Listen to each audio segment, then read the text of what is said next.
Before the pomp and circumstance, newly elected members of the Atlanta City Council gather at City Hall for a concise overview, an introduction, if you will, to the inner workings of this important legislative body.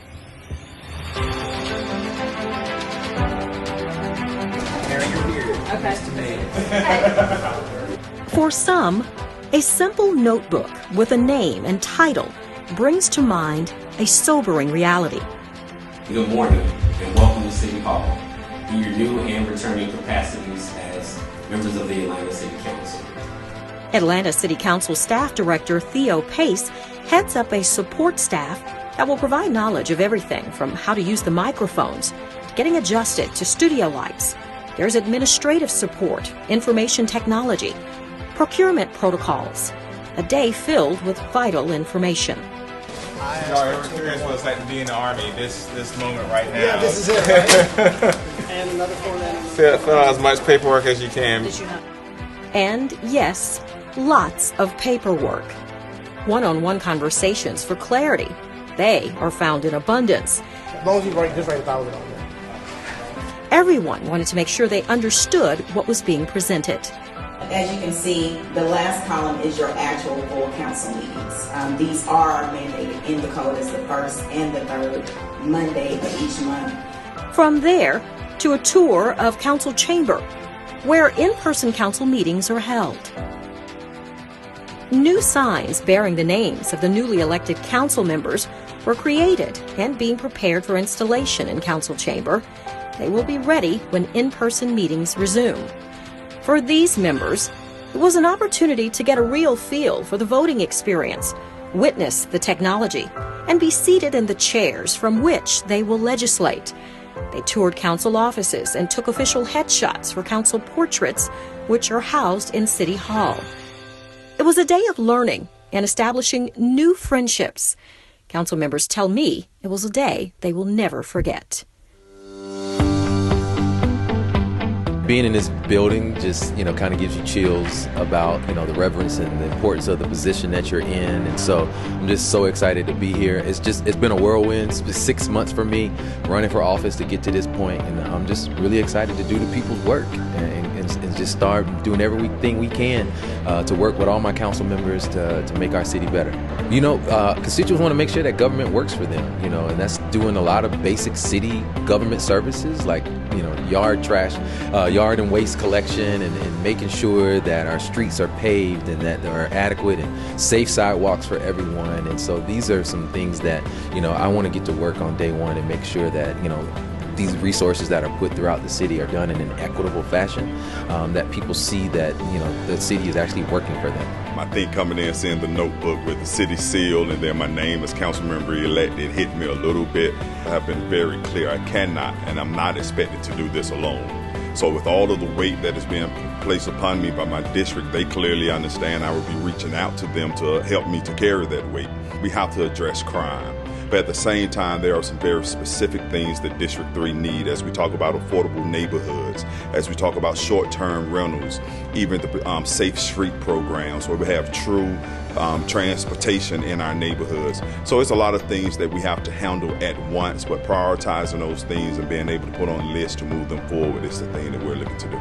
I feel good. It hasn't fully sunk in yet. I'm not gonna lie, it still feels like I'm in a dream, but I've appreciated really just every aspect of this journey so far. The hospitality of the city staff, just the gravitas of walking into this building in this way and being in that room. It's just been so phenomenal. I think the first thing, and one of the reasons why I got into this race at the time that I did, is that a lot of our neighborhoods in Southwest Atlanta don't have sidewalks, don't have crosswalks, don't have speed humps and speed tables to slow down speeding vehicles. And a lot of our neighbors rely on MARTA, rely on walking to the store. A lot of our kids walk or bike to school.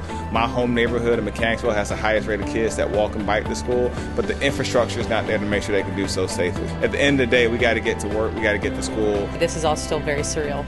This is a lot of fun and a lot of information that's being thrown at us, but it's really exciting. I've already been taking the time to meet with everyone, establish each neighborhood's priorities, and working on figuring out what staff is going to work best with our neighborhood captains. But the pieces I'm most excited about working on are continuing access to the project that we're already doing around access to counsel for people facing evictions and foreclosures, trying to work on a neighborhood by neighborhood master plan, because we need to really work on balancing density with green spaces, and also trying to grow our commercial districts, because we need to make sure that we have and are supporting our small businesses. And really excited about doing a lot more with Atlanta Public Schools and bringing vocational training back into our school systems. There's definitely a sense of familiarity and comfort and excitement to be returning. I had really enjoyed my 2 terms of service before. I feel like we got a lot done. I know that we have a lot of work to do, and I feel like I still have more to give and more gas in the tank. So I'm very excited to meet my new colleagues on council, and I think there's a lot of great energy, a lot of great ideas, and I look forward to just making those happen and making those visions a reality. I think first and foremost, as I promised the voters that supported me, is that I want to make sure the city is delivering on its promises to its residents and taxpayers and stakeholders in basic city services, making sure the city is safe and clean and functioning the way it should. And then I think we get to dream. Let's think about the city we want to become in 5, 10, 20 years. One that is accessible to all, so around housing affordability and transportation. I think there's some great promises and ideas and aspirations out there. I would love to work on those. Well, this is a great return to City Hall. I have been on council, as you know, for 3 terms, from 2002 until 2009, and then again from 2014 to 2018. And so every time I come down here, I know and realize how important the work is, which is why I decided to run again. This time, for the first time ever, I am not citywide. I am representing my own part of town, which is the western part of Buckhead. I want to get started on the new bond referendum and the T-SPLOS that's going on. I'm already working on the Beltline, the northernmost part of the Beltline, which has not been done and has not even been designed. And so there's 6 different corridor possibilities, and so I'm working with the community and with the Beltline on that. There are a lot of constituent service issues.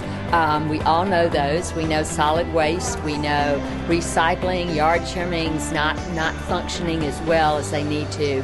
So that is a major concern. Atlanta is a beacon of social mobility. It used to be when I grew up, so it wasn't as tough to get out as the way it is now. I ran because it's almost impossible to get out right now. If you're born right now in poverty in the city of Atlanta, 29% of the black people in this city are below the poverty line. If you have you have a 4% chance of making it out. What that means is if you got 100 kids born at Grady Memorial Hospital, by the time you get to number 4, 1, 2, 3, 4, you got to count 96 more people before you see any social mobility. That's Atlanta now. That's not the Atlanta I grew up in. And so I ran so we can change that Atlanta, change that brand. It's weird. I feel like I'm still somehow supposed to be on a campaign trail putting out yard signs, and so I still feel guilty when I'm not out putting out signs or talking to people or making a meeting. I'm a native of Atlanta. I'm born and raised here, and I have seen amazing prosperity throughout our entire city.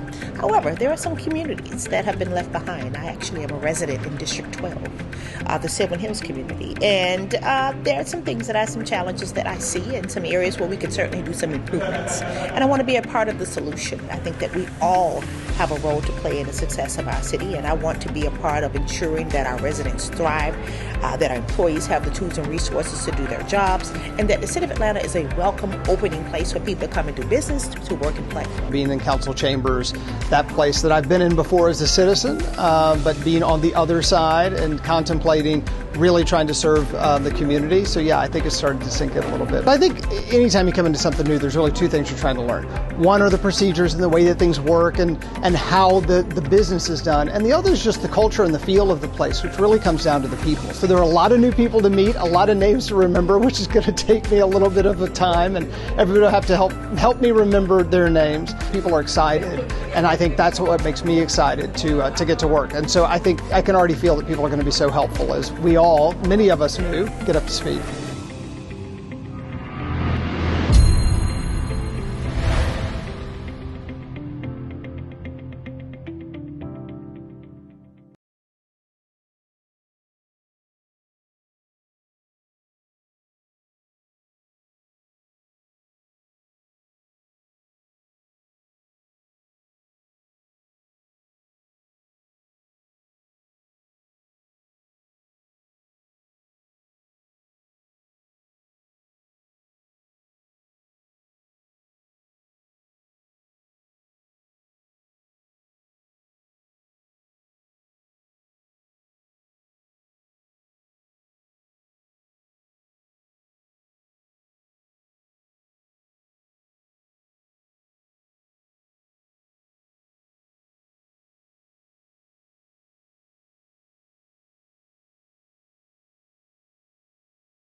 Good afternoon.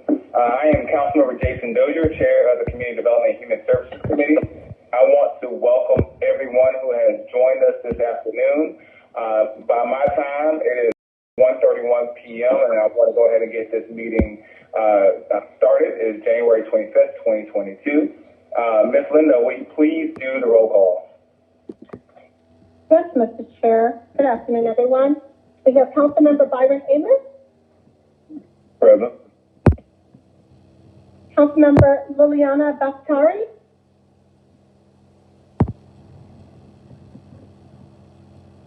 Councilmember Michael Julian Bond. Here. Councilmember Dustin Hillis. Here. Councilmember Matt Westmoreland. Here. Councilmember Jason Whittington. Present. Mr. Chair, we do have a quorum of members present. We're missing Councilmember Liliana Baskari.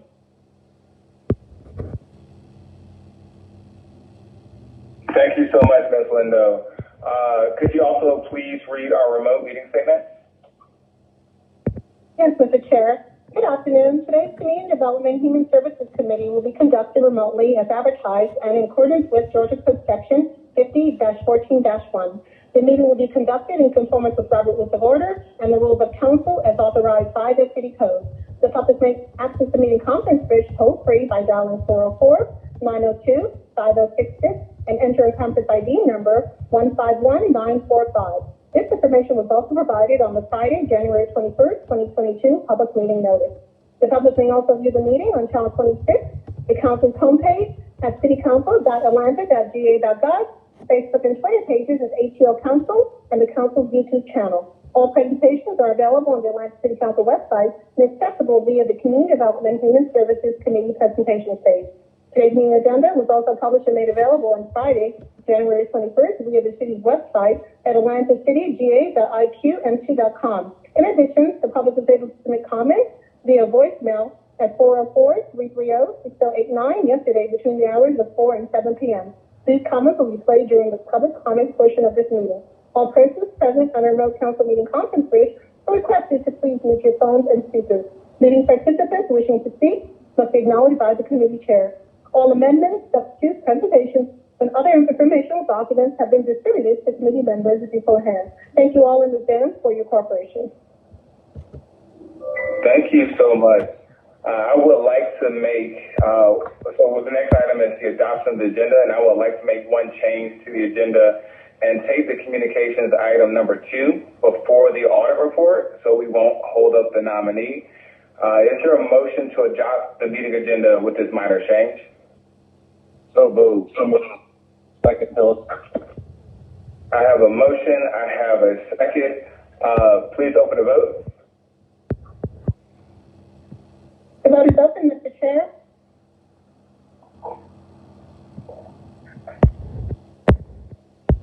Please vote.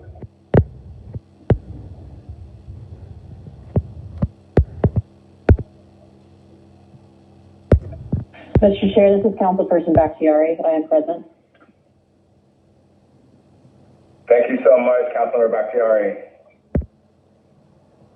Councilmember Westmoreland, how do you vote? Yeah, I'm having some technical issues in favor. The vote is closed, Mr. Chair.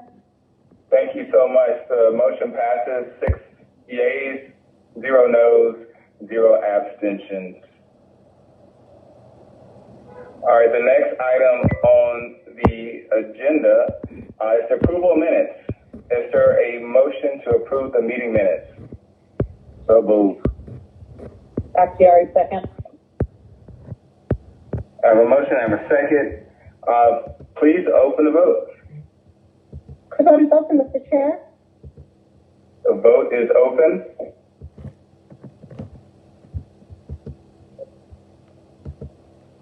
Councilman Westmoreland, how do you vote? In favor.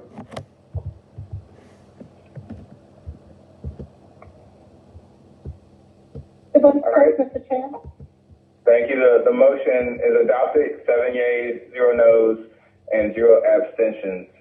The next item on the agenda is the 2022 Community Development and Human Services Goals and Objectives.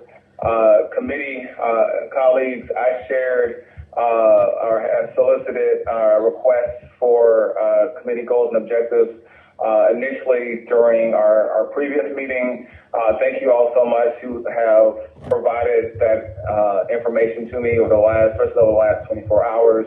That information was shared as part of the committee handout earlier today. I will just ask, are there any questions or any additional changes that are or comments that the group wants to make before we accept the motion to adopt?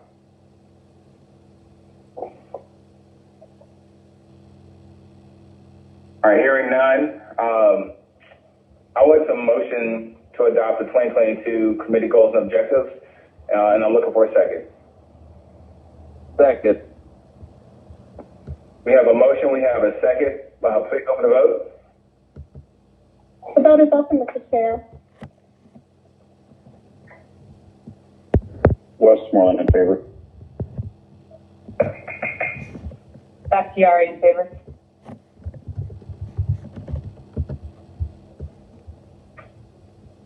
And Ms. Lindo, I'm not seeing the vote listed on my screen.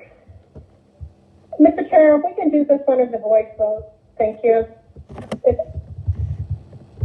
I can call roll if you'd like, Mr. Chair. I'm good with that. That works for me. Mr. Westmoreland, Councilmember Westmoreland? In favor. Councilmember Bakari?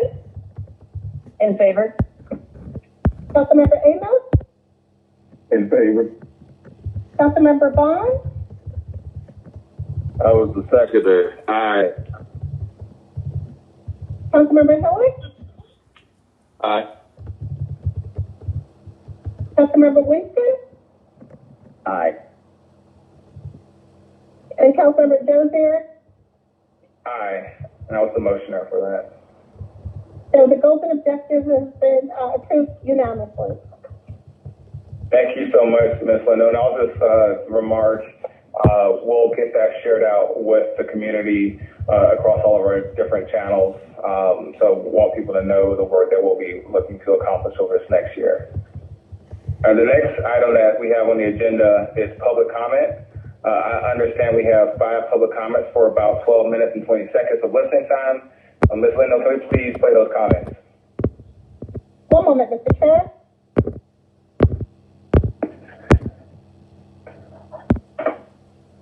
I am Brother Anthony Mohammed, and I had to start my communication over, and I hope you are able to hear me.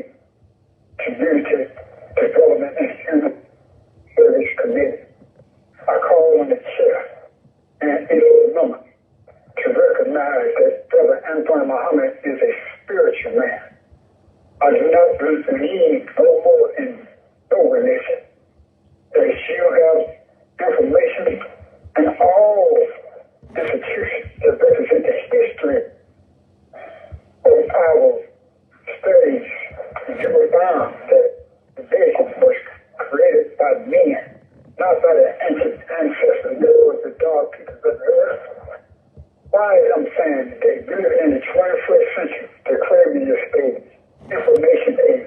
My DNA has the essence of the ancestors that taught civilization, that taught culture, that taught mathematics, that taught the sciences of all medicine and all the psychology. They came from darker people. Why is it relevant today? As I speak to you, newer, younger members of council, are you going to continue to just be as the symbols of the 20th and the 18th century?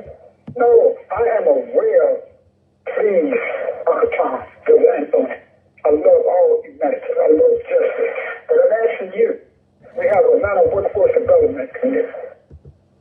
And it has not yet been fair with the resources that were said by the federal government and said for resource availability of a lot of costs to help and train and find institutions or private companies to help with the young men having employment. You have the majority citizen of Atlanta with dark people. But ever since we had the Democratic Party founded by Andrew Jackson in the 1820s, he didn't have no love for the darker man. He didn't have no love for the individual race. But he wanted that for the state and their sovereignty. And he opposed slavery. But the same Andrew Jackson was the sponsor for the Trail of the Pill. Andrew Jackson was the first president of the Democratic Party. He founded the party. And you got in the 40s, Mr. Charles Dark, who was a person of separation, like humanity and segregation. Why is I'm speaking that today? Look at Atlanta. You walk out of Atlanta and see all these other darker people living on the street. What are you going to do, young people? Help the woman and children have access to housing. Help the men have access to housing. It's time, Caucasian. In the Spirit of Christ, my name is Anna Jordan. Then when lust has been freed, it bringeth forth sin, and sin, when it is finished, bringeth forth death. James 1st chapter 15 verse. James Montgomery, the penalty of sin is death, both spiritually and physically so, because the word of God said so. Who is wise, and he shall understand these things. Prudent, and he shall know them. For the ways of the Lord are right,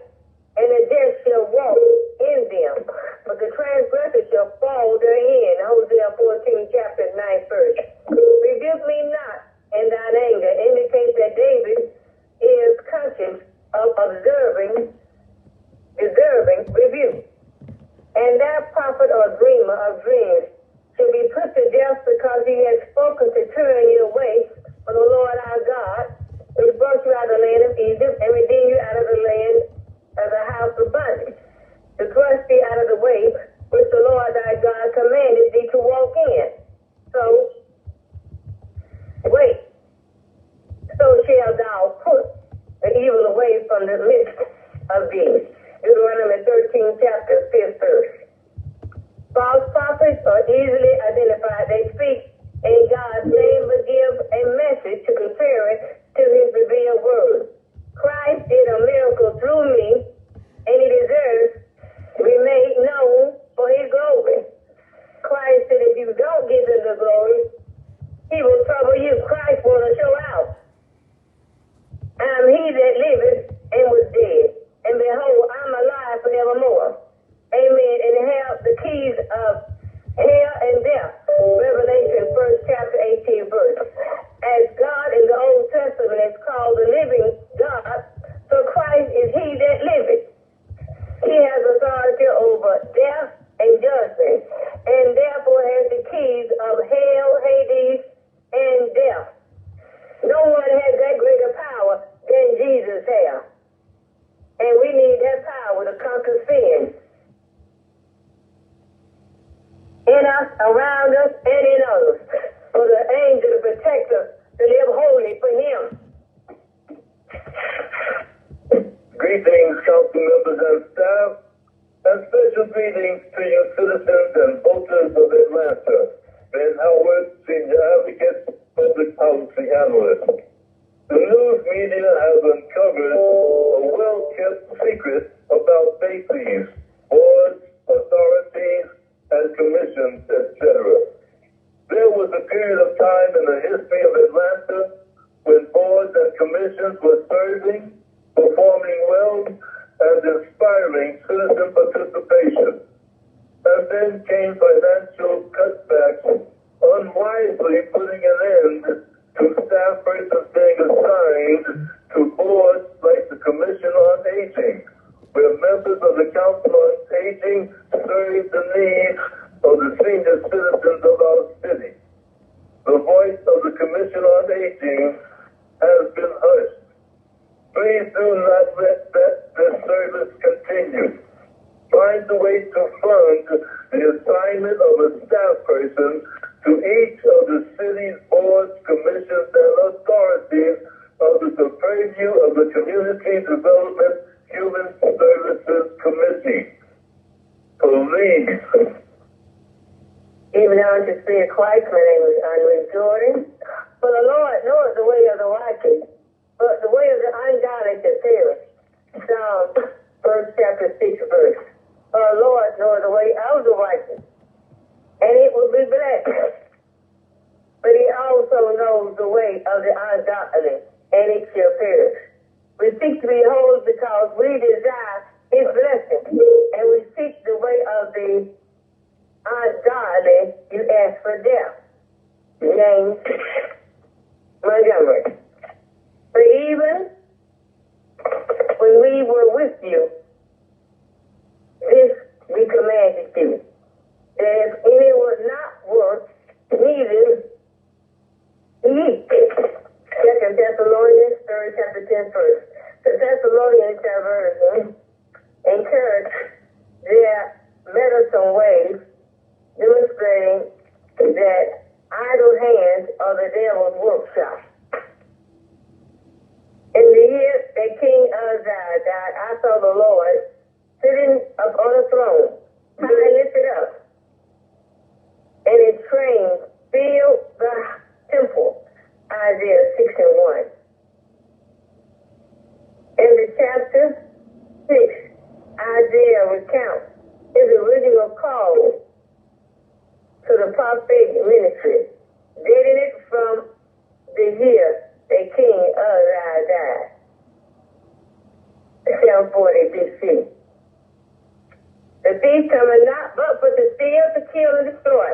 I am come that they might have life, and that they might have it more abundantly. St. John 10:10. John Montgomery gift is the thief that seeks to kill, steal, and destroy. Me.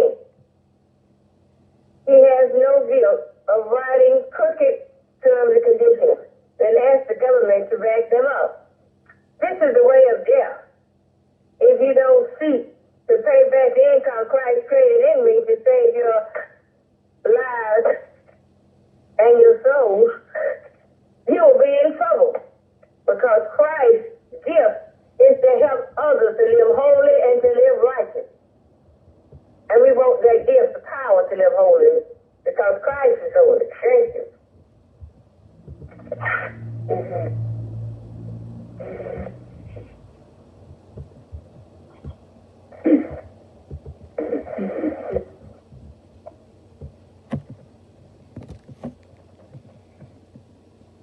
I believe that concludes the public comments, Mr. Chair. Thank you so much, Ms. Lindo. The next item on our agenda is communications. We have 2 communications, and as per the adjustment earlier with the agenda, we're going to do the second communication first. Ms. Lindo, would you please sound item number 2? Yes, Mr. Chair. That's 22C 5011. This is a communication from Debbie Skopinski, President of the Atlanta Planning Advisory Board, submitting the appointment of Ms. Corrine Dent to serve as a member of the Atlanta Beltline Tax Allocation District Advisory Committee. This appointment is for a term of 2 years. And Ms. Dent is on the line. Thank you so much, Ms. Lindo. Ms. Dent, thank you for offering yourself and for your service to our city. If you could please tell us a little bit about yourself and why you want to serve. Sure. Hi, everyone. I'm Miss Dent. A little bit about myself.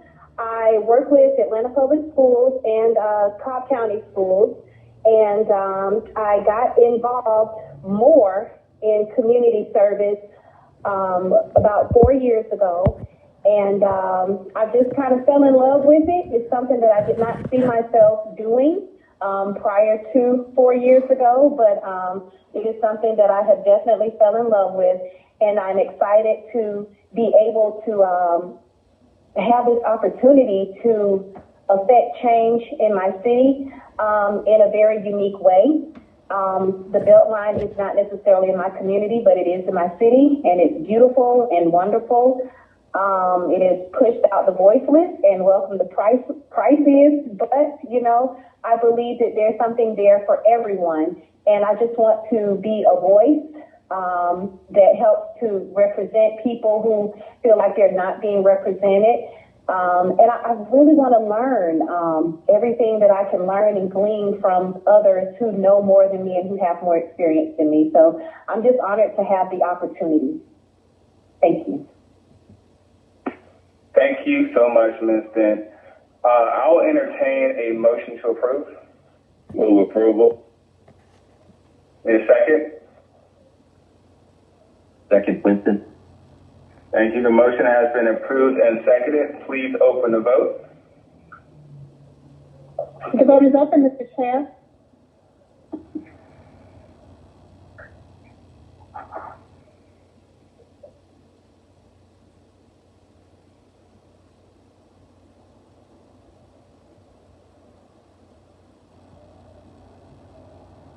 Will everyone please vote?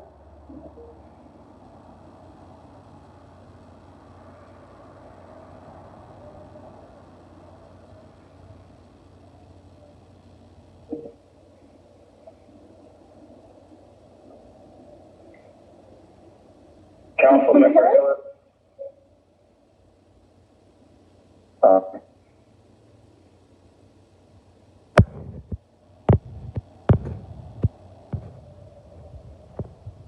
Thank you so much. 7 yeas, 0 nays, 0 abstentions.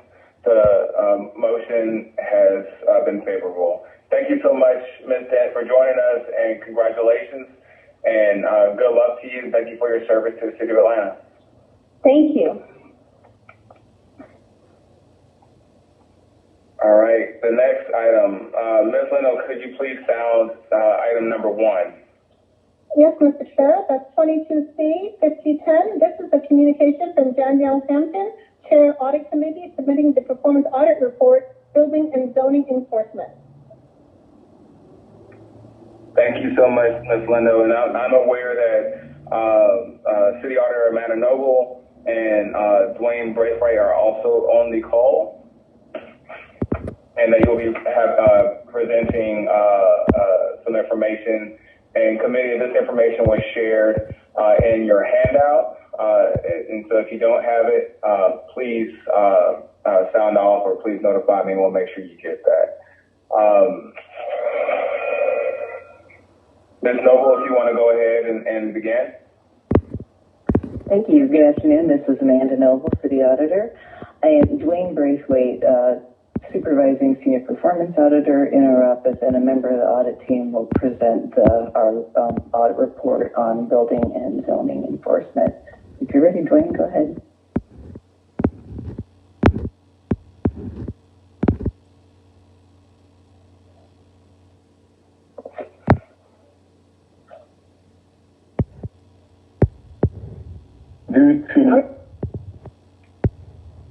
Good afternoon. Thank you, Amanda. Today I will be addressing the findings of our building and zoning enforcement audit. We undertook this audit at the request of City Council members due to the interest in the Office of Buildings Inspection and Enforcement Division. We would like to thank the staff from City Planning, the Inspections and Enforcement Division, and the Atlanta Police Department for their assistance throughout this audit. Next slide, please.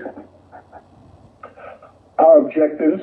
Our audit assessed whether enforcement procedures are consistent with the industry standards in peer cities, and whether the Inspections and Enforcement Division practices align with City Planning's mission.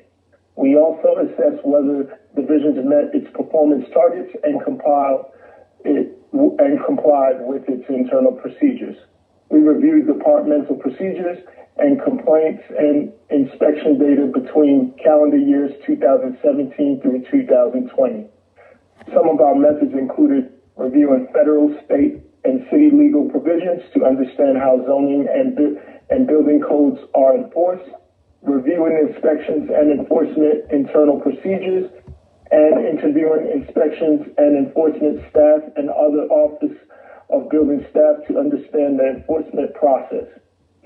Interviewing police staff to differentiate between the enforcement responsibilities in code enforcement. Reviewing Codebusters emails retrieved by the Atlanta Information Management to identify how many complaints were recorded and inspected timely. Co-charting the Inspections and Enforcement Division's complaint process to identify control gaps. Interviewing council members and neighborhood groups to understand their building and zoning enforcement concerns. Conducting ride-along observations with inspectors in the field to document and understand their day-to-day duties. Reviewing peer cities' best practices and industry standards to determine the most effective organizational structure, and analyzing Excel system ad hoc reports from January 1st, 2017 to December 31st, 2020 to assess whether the Inspections and Enforcement Division met performance targets. Slide 3, please. Yes. Findings overview. This slide summarizes our findings. Moving enforcement functions to the Atlanta Police Department could improve effectiveness. The Inspections and Enforcement Divisions had some overlapping responsibilities with the Atlanta Police Department's Code Enforcement section, which causes confusion for both the public as well as city staff. The division has not maintained complete information on complaints in Excel, including not having all complaints entered into the system, and the inspections and case closure dates were incomplete, making the data unreliable for measuring progress in meeting the division's performance standards. Also, the decentralized complaint intake methods have made it difficult for the division to ensure that the complaints have been entered into Excel. More effective supervision would likely improve the quality of the data in Excel and reduce the risk of fraud. However, without accurate workload data in Excel, the division cannot effectively allocate those additional resources. Although we recommend that zoning enforcement functions be transferred to police, we also found that functions within Planning's Inspection and Enforcement Division can be improved in the meantime. Next slide, please. Excel data is unreliable. Additional supervisors may help. Exhibit 6 on page 15 of the report shows the total number of complaints by calendar year between 2017 and 20. Inspections and Enforcement Division staff told us that building and zoning code complaints increased during 2020. However, data in Excella shows that calendar year 2020 had the fewest number of complaints of any year we reviewed. The reason for the discrepancy is a backlog of complaints that had not been entered into Excella, according to division leadership. The Atlanta Police Department assisted the division in enforcing complaints of unpermitted work between March and early summer of 2020 by issuing stop work orders. Inspection and Enforcement Division staff did not enter the cases into Excella prior to referring them to police. Therefore, the statuses of each case is not documented in the system. It is possible that some of these cases may not be resolved. The division currently has no written procedures for enforcing stop work orders. According to the director of the Office of Buildings, some internal procedures were lost during the city's ransomware attack in 2018. However, the procedures have not been redocumented.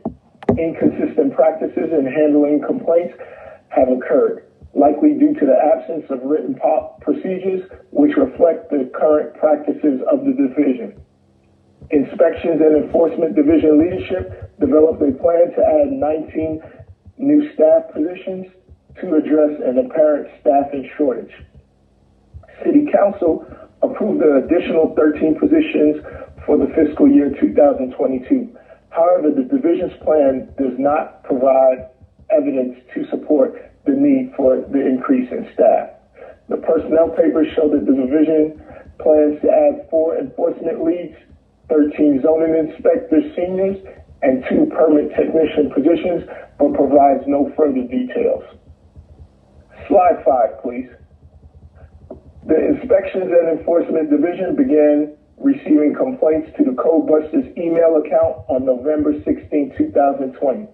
We reviewed all emails received through Codebusters email account during December 2020.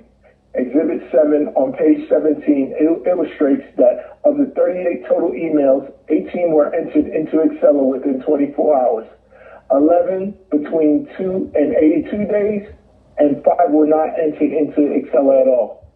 Staff stated that the only explanation why 5 complaints were not entered into the system is because at the time it was a new procedure with new processes that required training. The remaining 4 complaints already existed in Excella, indicating that they had already been reported and entered into the system before being submitted through Codebusters email. If complaints are not entered into the system timely, they may not be resolved timely or may fall through the cracks and remain unaddressed.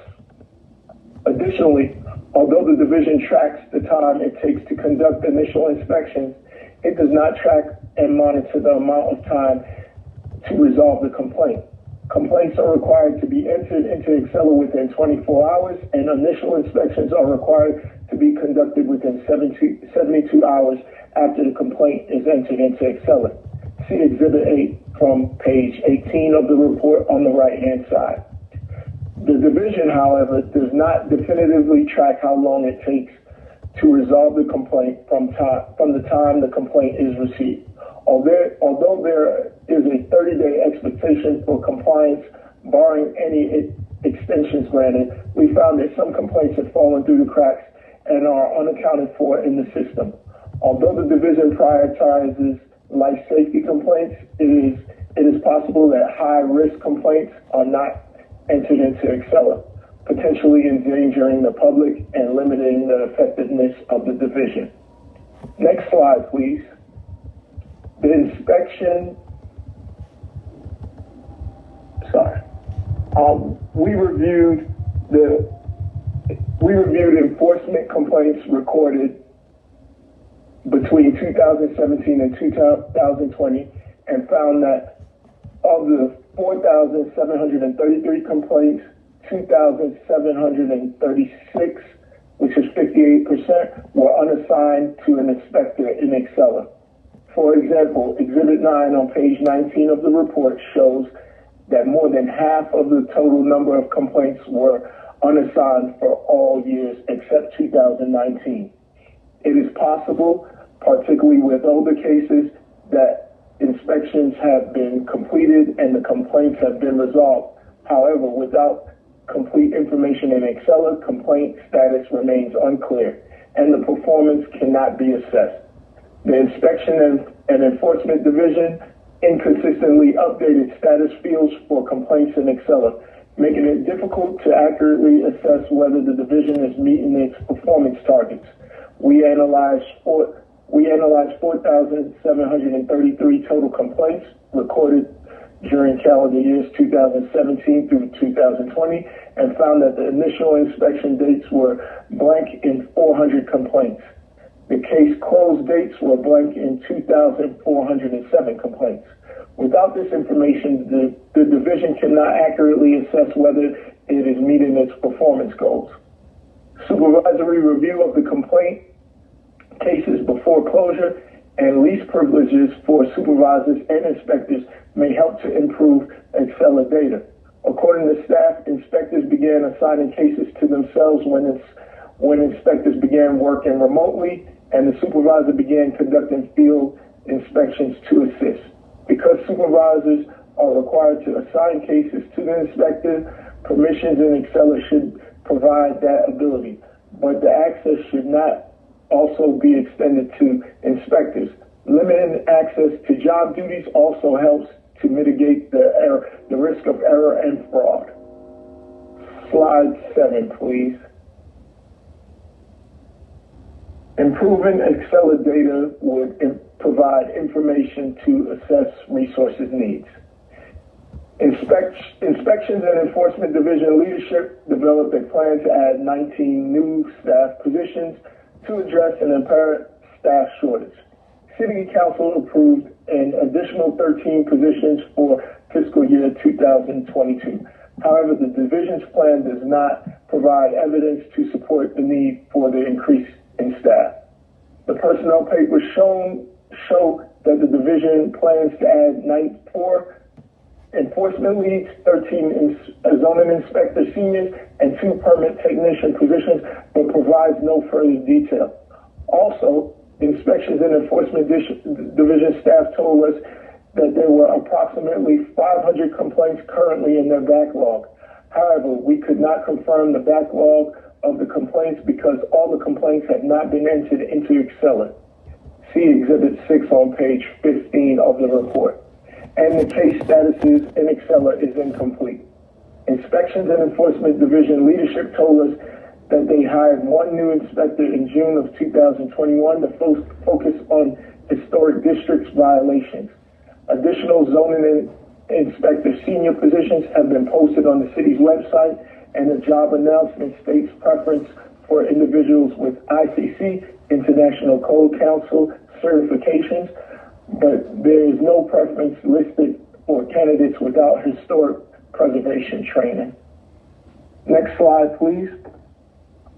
The current organizational structure is ineffective. Historically, all enforcement responsibilities were the responsibility of the Department of City Planning, but since the development of the Atlanta Police Department's Code Enforcement section, some functions have changed. Property maintenance enforcement shifted to police, and zoning enforcement remained with Planning, Inspections, and Enforcement Division. Department of City Planning staff has not drafted legislation to update the city code to separate zoning enforcement duties that were retained within the Office of Buildings once the Office of Code Compliance was dissolved in 2011. There are overlaps in the code provisions that state both the Code Enforcement section and the Inspections and Enforcement Division are responsible for enforcing the same types of violations. As a result, for example, junk vehicle violations can be enforced by both the Code Enforcement section and the Inspection and Enforcement Division. Police staff told us that there have been instances in which their code enforcement officers and the inspectors from Planning, Inspection, and Enforcement Division have arrived at the same site to investigate the same complaint. Both departments told us that they often receive complaints complaints that should be investigated by the other. We found that peer cities, including Jacksonville, Florida, and Nashville, Tennessee, consolidated enforcement of all property code provisions into a single enforcement unit, with the exception of building code enforcement. Therefore, moving zoning enforcement functions to police would align with peer city practices and centralize most enforcement responsibilities, which should reduce citizen confusion. Police's code enforcement section uses ATL 311 for the complaint intake, and if zoning enforcement responsibilities were transferred to police, related complaints would be routed to ATL 311 as well. This may help to ensure that complaints are captured and logged into Excel. The Code Enforcement Academy training program is a citywide initiative developed by a city council member, which, according to city council staff, aims to increase skills, coordination, and collaboration in the community with institutions and city departments. By presenting and providing training, manuals, and contact information on departmental services available to the public. 10 city departments participate in the training program, including police and planning. Best practices for enforcing code provisions state that the community engagement is a must. Therefore, the division's consistent participation in the training program would improve public knowledge on zoning enforcement responsibilities and increase the effectiveness of the division. Slide 9, please. Peer cities consolidate enforcement of all property code provisions into a single enforcement unit, with the exception of building code enforcement. We acknowledge that there may be concerns regarding adding additional workload to APD in this current climate. However, code enforcement has the organizational structure and process in place to take on the work with some additional resources. Slide 10, please.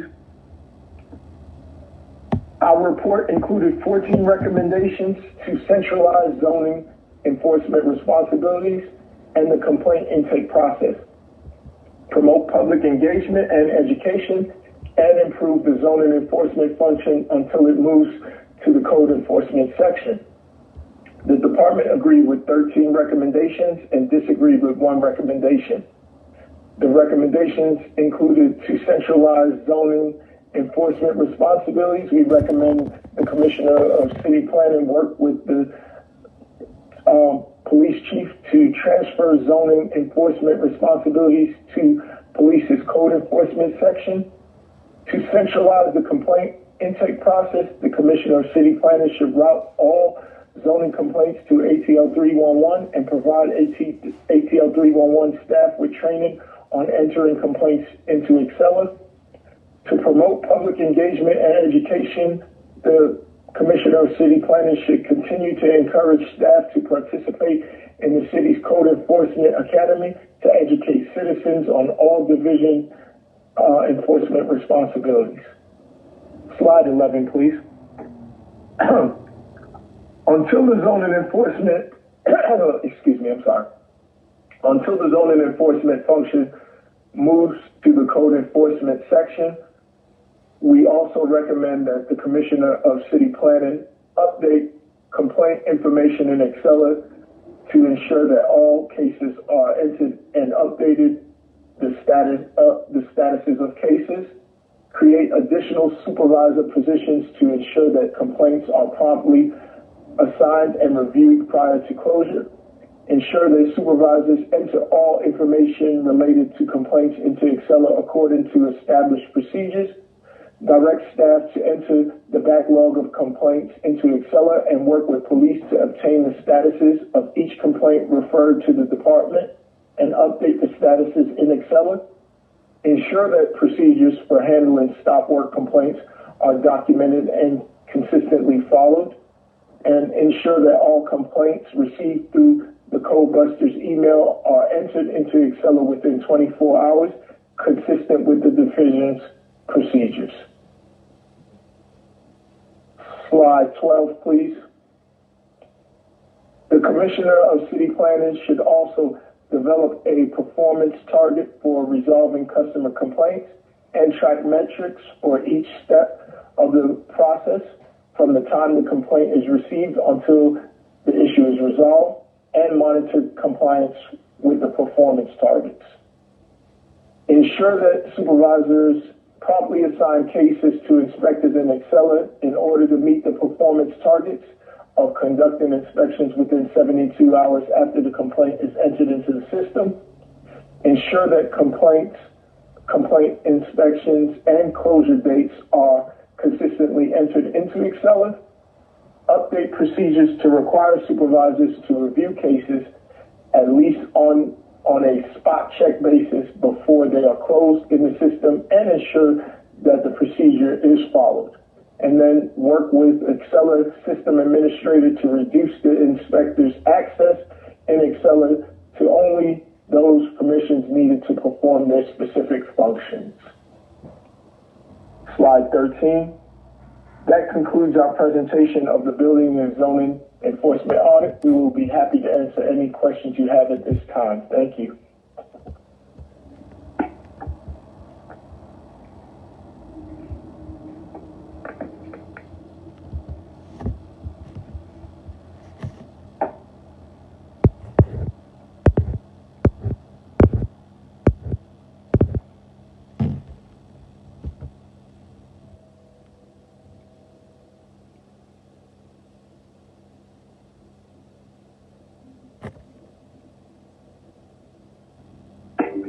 All right, I think you might be able to hear me now. I'm sorry for that. Mr. Braithwaite, thank you so much for this presentation. I also recognize, too, that Commissioner Keene and Gregory Pace, the Director of Buildings, are also on the line. And so I recognize that we have a number of people who may be able to answer questions. So I just want to invite my colleagues to ask questions if you have them, and then we'll go from there. But please acknowledge that you would like to ask a question, and then I will acknowledge you to ask that question. Chairman Dozier, this is Councilmember Hillis. Thrown out of the boardroom. Have some questions to ask. Go ahead, Councilmember Hillis. So thank you for this performance audit report, and this is reminiscent of the very scathing audit that was done of code enforcement 12 years ago now, that resulted in those issues that were kind of touched on in the report being transferred to APD. And since then, I can, over the years, have seen the improvement, vast improvement that area has experienced. So my first question, and myself and a number of other council members requested this audit last year. Also talked about this leading up to the fiscal year 22 budget. Heard of the plans to improve this. However, this audit occurred after that. Keeping in mind it takes some time to get those improvements in place.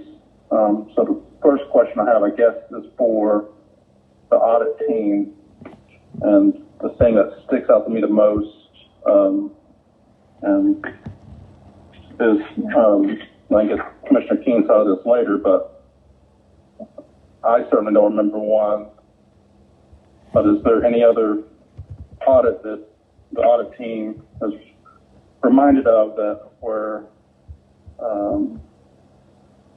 we haven't been able to get to at least a partially agree on a recommendation?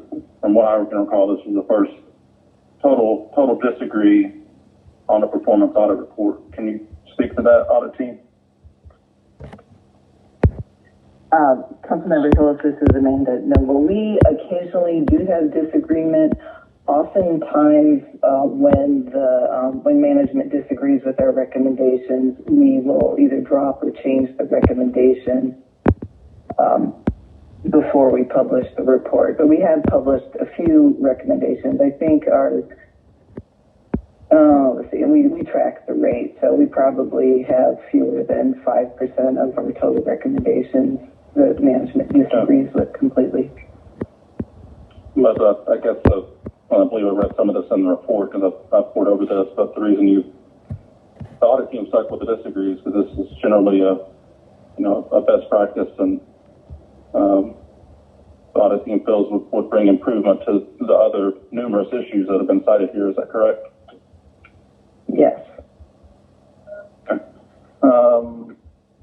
But I would like to say that the other recommendations that we made that the department agreed with are applicable to the building code enforcement, which the department will be continuing to do, and also will help improve if the city ultimately chooses to leave the function where it is. It will help improve the function there. Right. Yeah. Understanding, when some of the zoning enforcement issues will move over to APD for improvement. I guess that's all I have for the audit team, but I don't know if Commissioner Keene wanted to give a general response, but I'll go ahead and ask my questions to him or Director Pace. I guess, and I did, as I cited, I've read over this, so I've read the letter, excerpts from the letter, citing some of the reasons Commissioner Keene did not agree with that recommendation. But if he could give a quick synopsis of that, and then as just to be clear to the public, and I know we have new members on. This is not a recent issue. This is not something that COVID has brought about. This kind of issue has been much. I decided an audit 12 years ago when these other type issues were under planning department, and they were moved, and it's improved. But zoning enforcement has been a terrible issue for decades, well before COVID, well before Commissioner Keene's leadership, and so I'm hopeful these have pointed out, this audit has pointed out the problems, and we can work towards a solution. But anyways, going back, Commissioner Keene, if you could kind of give us a synopsis as to your overall response to this audit, particularly why we weren't able to get to a point other than to disagree with the movement of some parts of zoning enforcement going to APD, and then we'll go from there. Okay, Councilmember Hillis, this is Commissioner Keene. Mr. Chair, thank you for inviting us. As you said, Councilmember Hillis, we agreed with all but one of these recommendations. There are things that we have been aware of and frustrated by ourselves. For all the council members, I would characterize the issue with code enforcement as it relates to zoning and building codes as consistently being one of not having adequate people to do the enforcement. Councilmember Hillis rightly mentions that this has been an issue for quite some time, for years. And throughout that period, there has not been sufficient staff to provide adequate coverage to do this enforcement in the city of Atlanta. This is a big city, and you can see in my response the number of code enforcement officers we've had, which has been 5 or 6 max throughout that period. 5 or 6 people to do code enforcement of this type in a city of this size is just dramatically insufficient. This has been something we've been trying to address for as long as I've been here, but it's longer than that.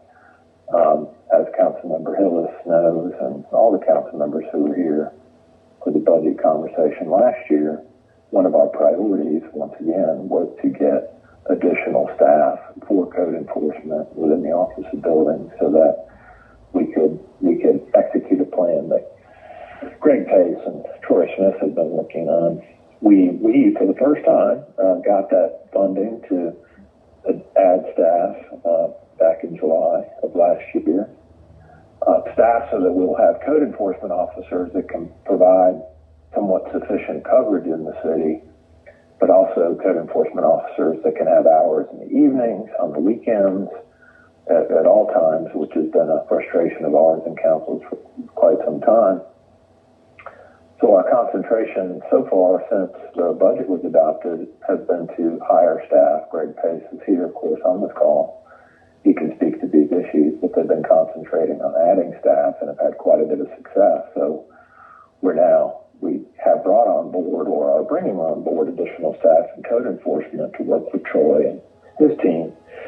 That will give us the ability to have not only code enforcement officers in the field, of course, which is critical, but also some level of hierarchy. So we've got supervisors beyond just the lead, which is Troy Smith, supervisors, which is a recommendation of the audit, of course, which we'll now be able to have because we have the funding, as well as administrative staff to help with many of the other recommendations of the audit, which includes the ongoing, day-to-day, constant updates and ACELA, the communication issues, the issues related to people knowing how to get to code enforcement, just the administrative support for that code enforcement team. We now have the funding to provide that as well. So it's a new day when it comes to zoning and building code enforcement from a staffing standpoint. So that's kind of a general response, but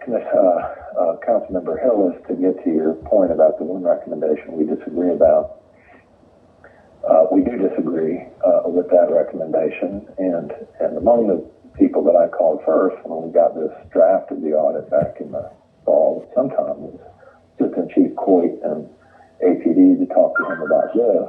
I wanted to make sure there was alignment with APD on this.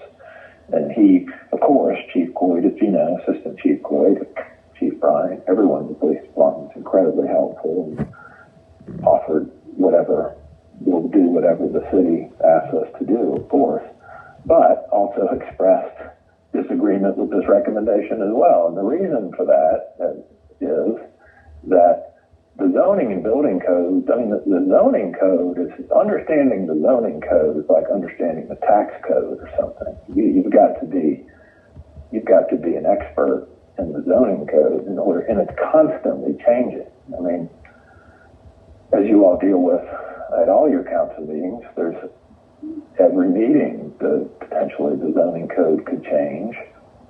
It's been changed since it was adopted in the 80s so many times. There's little things hiding in the zoning ordinance that you again have to be an expert to understand. And we're administering the zoning ordinance through the planning department in terms of those amendments that occur and just the ongoing kind of management of zoning in the city, and to give off that enforcement responsibility to APD I feel strongly would be a mistake, and it would be detrimental to APD as well as just the provision of the service. And I feel like this enforcement should remain in city planning for that reason and others that I mentioned in my response. And other departments have enforcement. I mean, Watershed has enforcement. DOT has enforcement that's involved in the things that they're specifically and uniquely responsible for administering. And it's important that the planning department continue to have that enforcement authority. As I said when I started, the issue that we've had is having sufficient staff to cover a city of this size. With the funding that we're getting this year, we'll get moving in the direction of having staff. We'll still have something like half the staff that APD has in code enforcement to deal with nuisance issues, but at least we'll have something that we can work with and have some kind of hierarchy within planning to support code enforcement. So, as I said, Greg Pace is here to get into details as well in terms of their plan and the execution of that plan, where they stand with funding.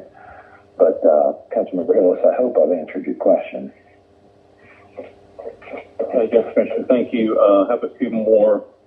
So, speaking of the budget conversations, so the budget FY FY22 budget's been implemented for 7 months now, and then it looks like the final sign-off from DCP on this audit was November 4th, and then looking at the numerous recommendations, some of them are immediately, some are November, and then the latest few are the time frame of January/February, which we're almost done with January and approaching February. So speak to what you've done up to from approving the FY22 budget to the signing off of this audit, and then talk about what has been done since the sign off of this audit and now, which we're approaching 3 months on. If you can just talk about those changes and any progress that's been made. Okay, yeah. I might ask if we have Greg Pace join us, if that's okay, and get into some other detail around execution on the plan and these items. Mm-hmm. Craig, you want to join us?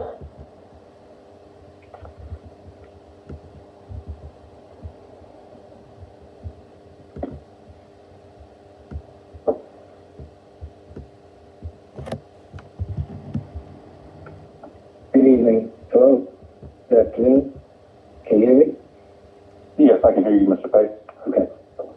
Thank you. This is Gregory Pace, Director of Office of Building. Thank you, Councilmember Hillis and council members. I also want to thank the audit team for this audit, for putting the audit together. It helped us recognize some things that we had already identified prior to this, to the audit fully coming out.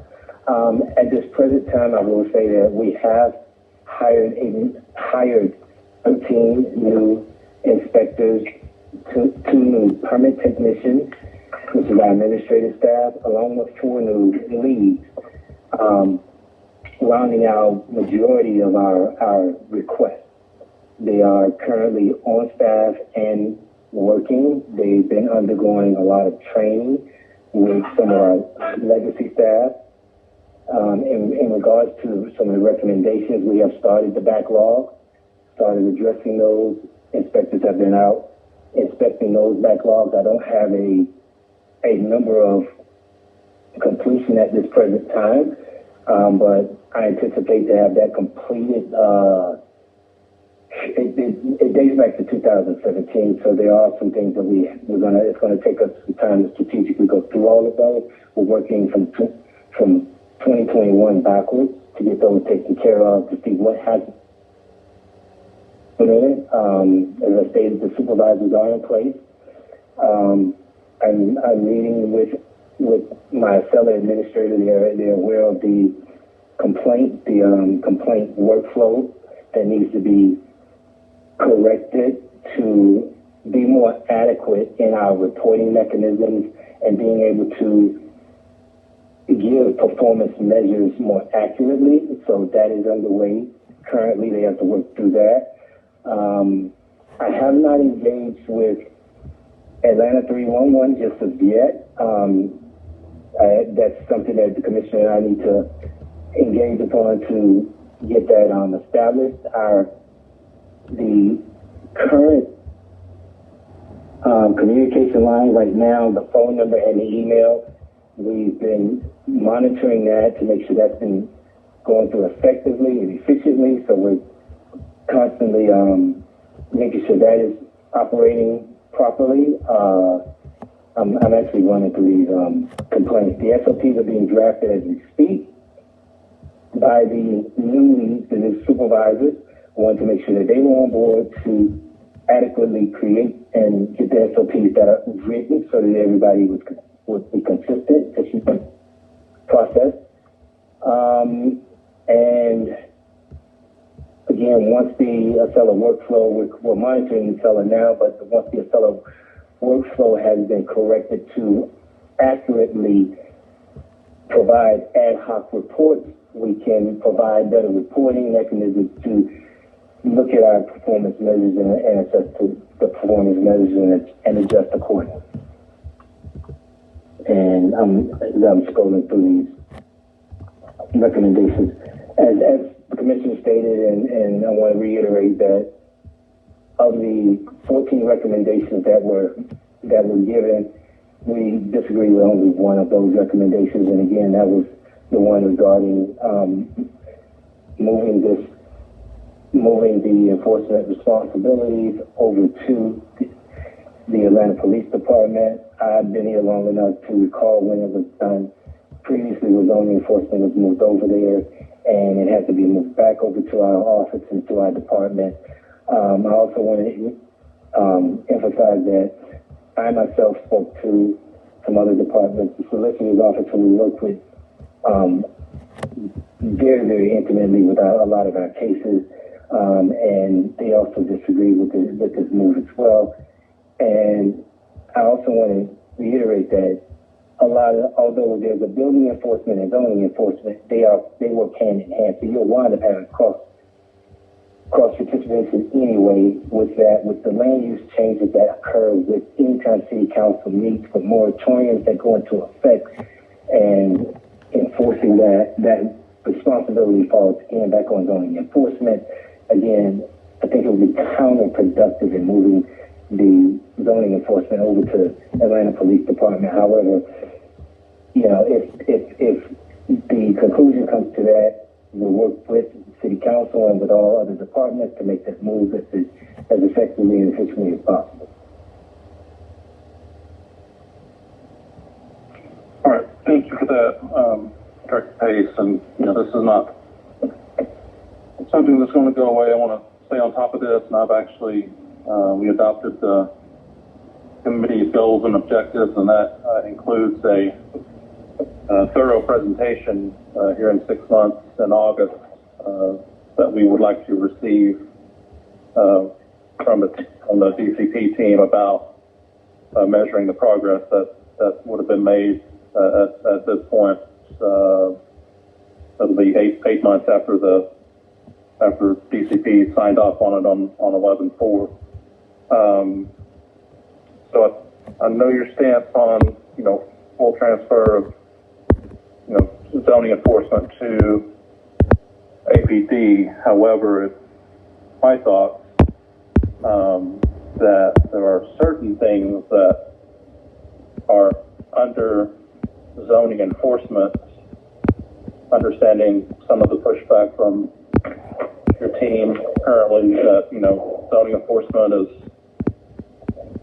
a big bear and has certain intricacies and et cetera, but some of the more simple things that is currently in zoning enforcement, examples, temporary signage, which doesn't seem to be being enforced at all,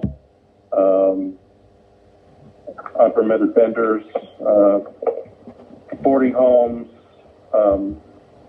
RVs or commercial vehicles, and on residential streets, just to use an example there of the confusion even internally, as I had, and Director Pace was involved in this, I had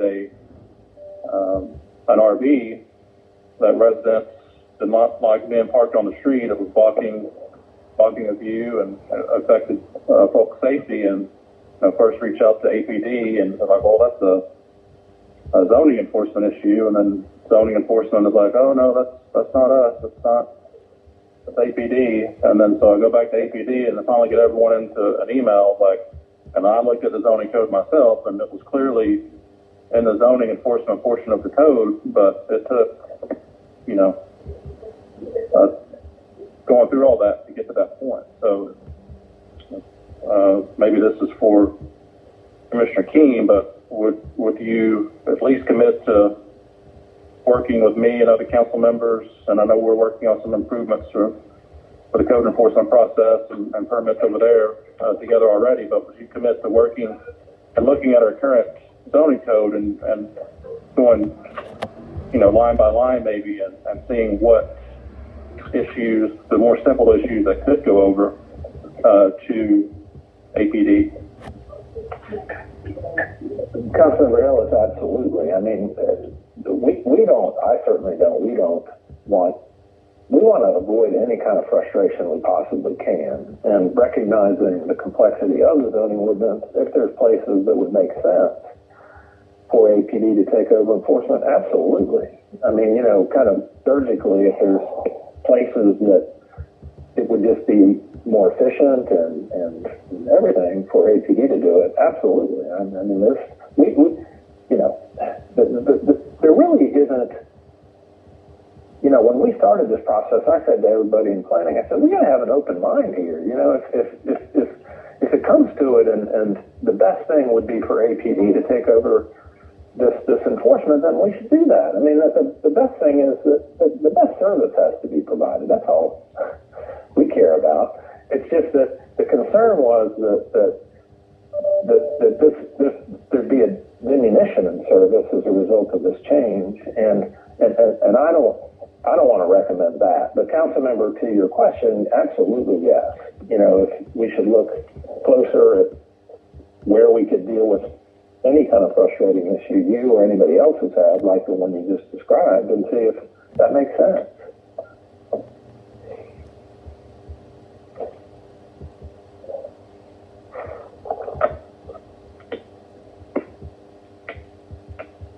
Do you have any other questions or comments? Yeah, I'm sorry, I was on mute. Thank you for 2 years. I'll learn not to do that. But thank you, Commissioner Keene. So I will definitely look forward to working with you, Director Pace, and the team to try to get some efficiencies out of this. And I hope that we have a shining 6-month progress report come August, and we can show my colleagues and people of Atlanta that we've improved this process. So look forward to talking to you offline more. Thank you.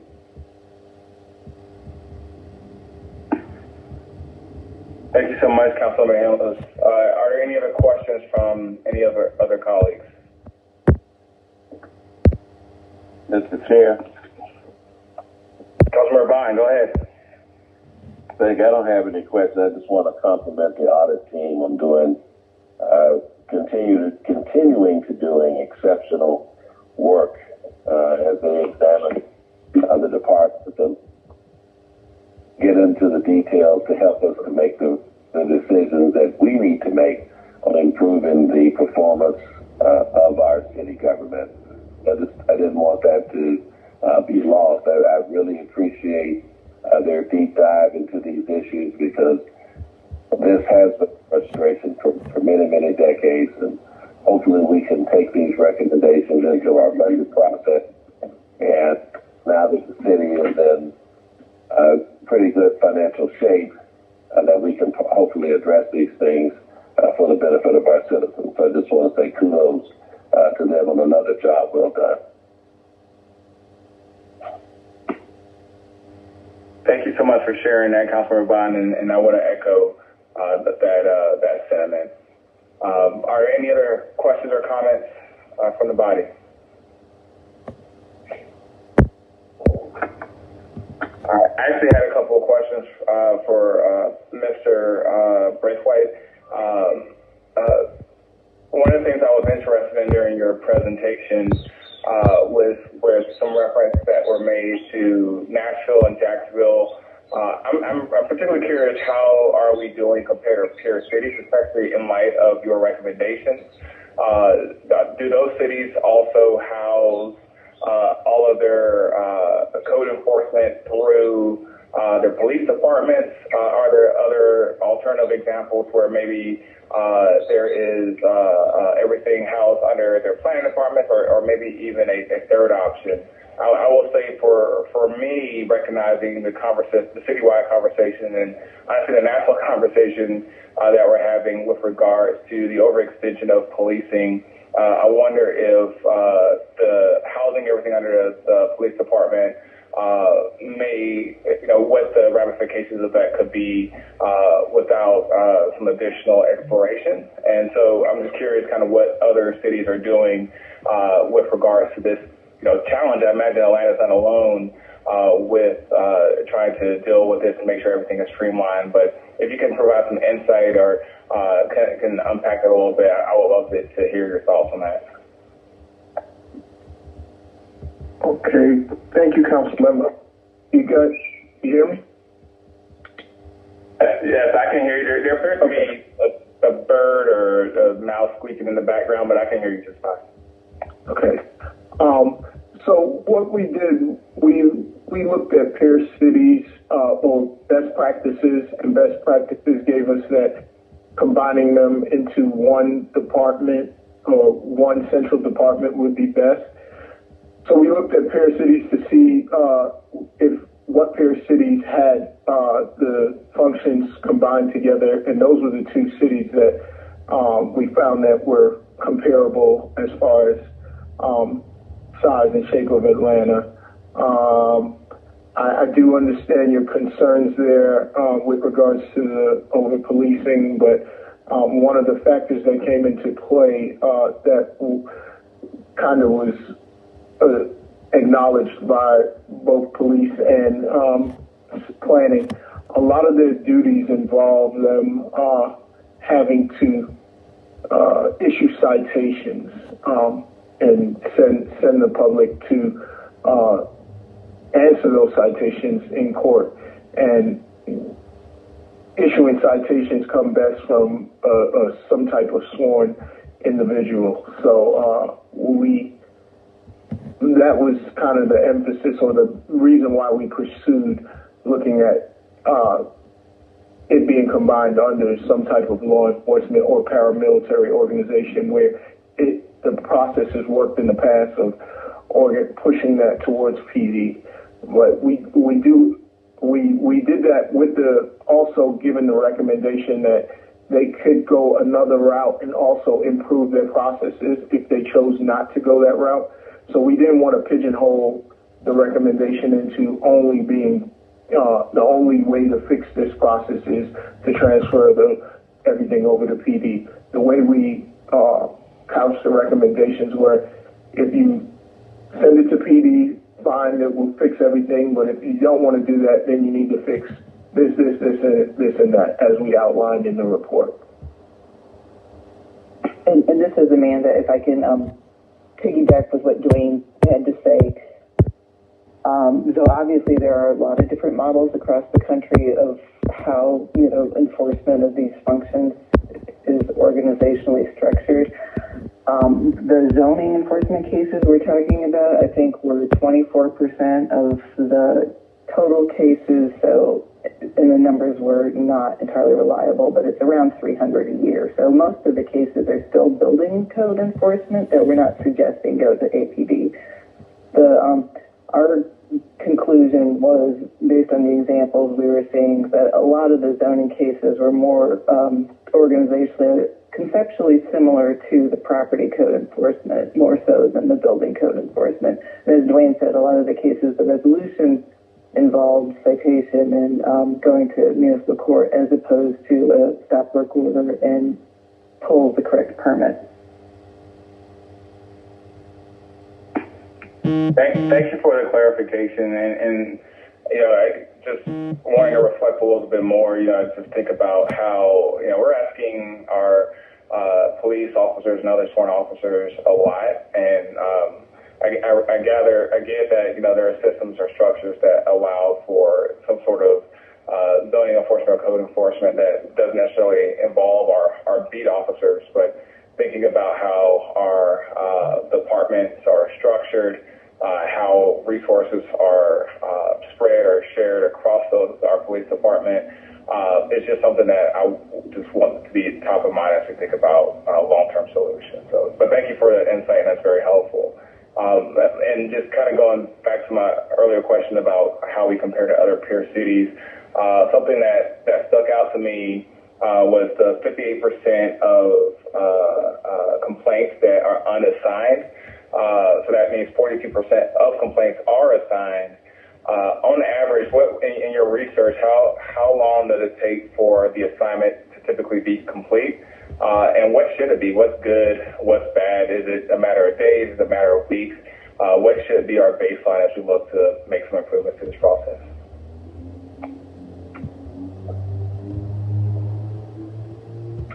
I'm trying to remember if we saw what other cities had as SLA. So obviously unassigned is not good. They should be assigned.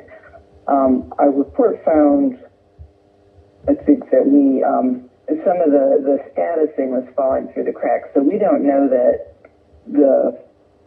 an inspector never went out or there was never any action taken. What we know is it wasn't recorded in the system, so we can't go back and determine whether or not the department met its performance goals. So that's what a lot of our recommendations were aimed at. Dwayne, do you remember if we saw what, I think probably the performance goals that the department has is consistent with other cities, but right now we can't measure against them. Yes, ma'am, that's correct. But we did not do the research to see what the SLAs for other peer cities were. But the 72 hours seems to be industry standards as far as 24 hours for the complaint to enter into the system, 72 hours for it to be addressed. And thank you. And I don't know if maybe you answered this and I missed it, but for our current system through the audit process that you looked at over the last since 2017, how long has it been taking for our city code, that process? How long has it typically been taking? Well, we couldn't answer that question because of the blank fields in the system. So if over half of the cases weren't status, we could not draw a conclusion even about the half or so that were status because it'd be misleading. Okay, thank you. I have no further questions. I just want to open it to my colleagues one more time, see if anyone else has any additional questions.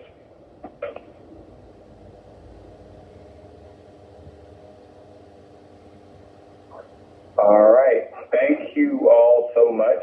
I would like to entertain a motion to accept and file. So moved. Westmoreland. Second. We have a motion. We have a second. Please open the vote.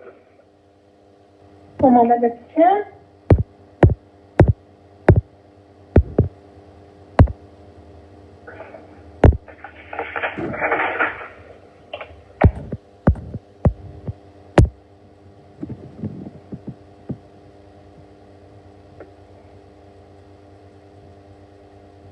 One moment, please.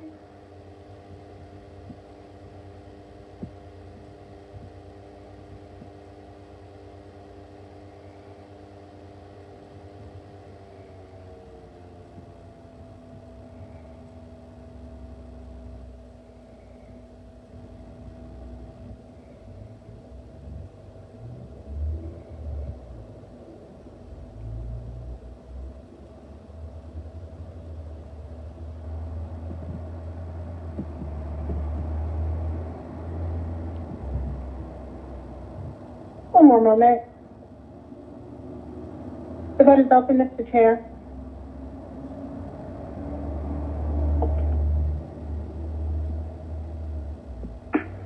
Ms. Linda, I'm not seeing the vote appear on my screen. Just a heads up.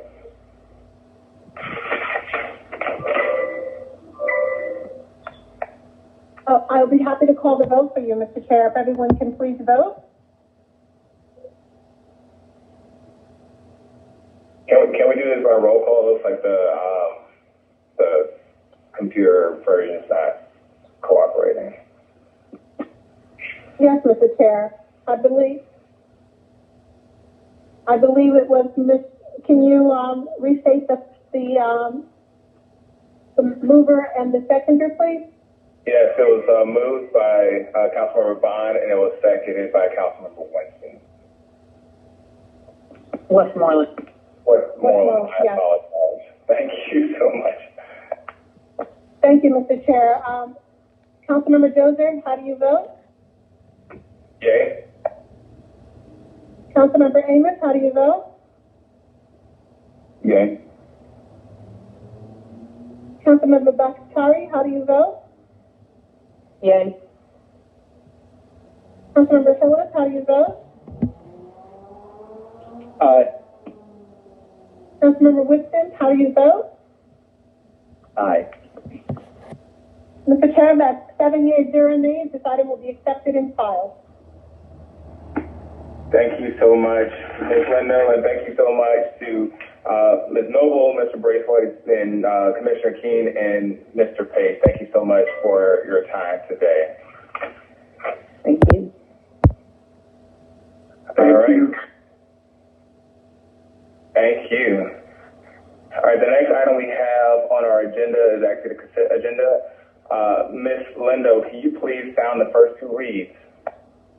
Yes, Mr. Chair. Item number 3 is 2020-1082. This is an ordinance by Community Development and Human Services Committee authorizing the mayor or his designee on behalf of the Department of City Planning to amend contract number EAS 1200169, supplemental staffing services with Nova Engineering and Environmental LLC, to extend the term of the contract on a month-to-month basis for up to 1 year and to add funding in an amount not to exceed $3,850,000.00 and for other purposes.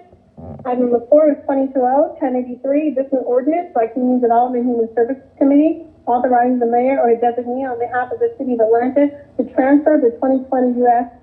Environmental Protection Agency Brownfield Supplemental Award in the amount of $303,000.00 to the Brownfield Revolving Loan Fund, to amend the 2019 intergovernmental agreement with the Atlanta Development Authority doing business as Invest Atlanta for Loan Fund project management of the Brownfield Revolving Loan Fund and for other purposes.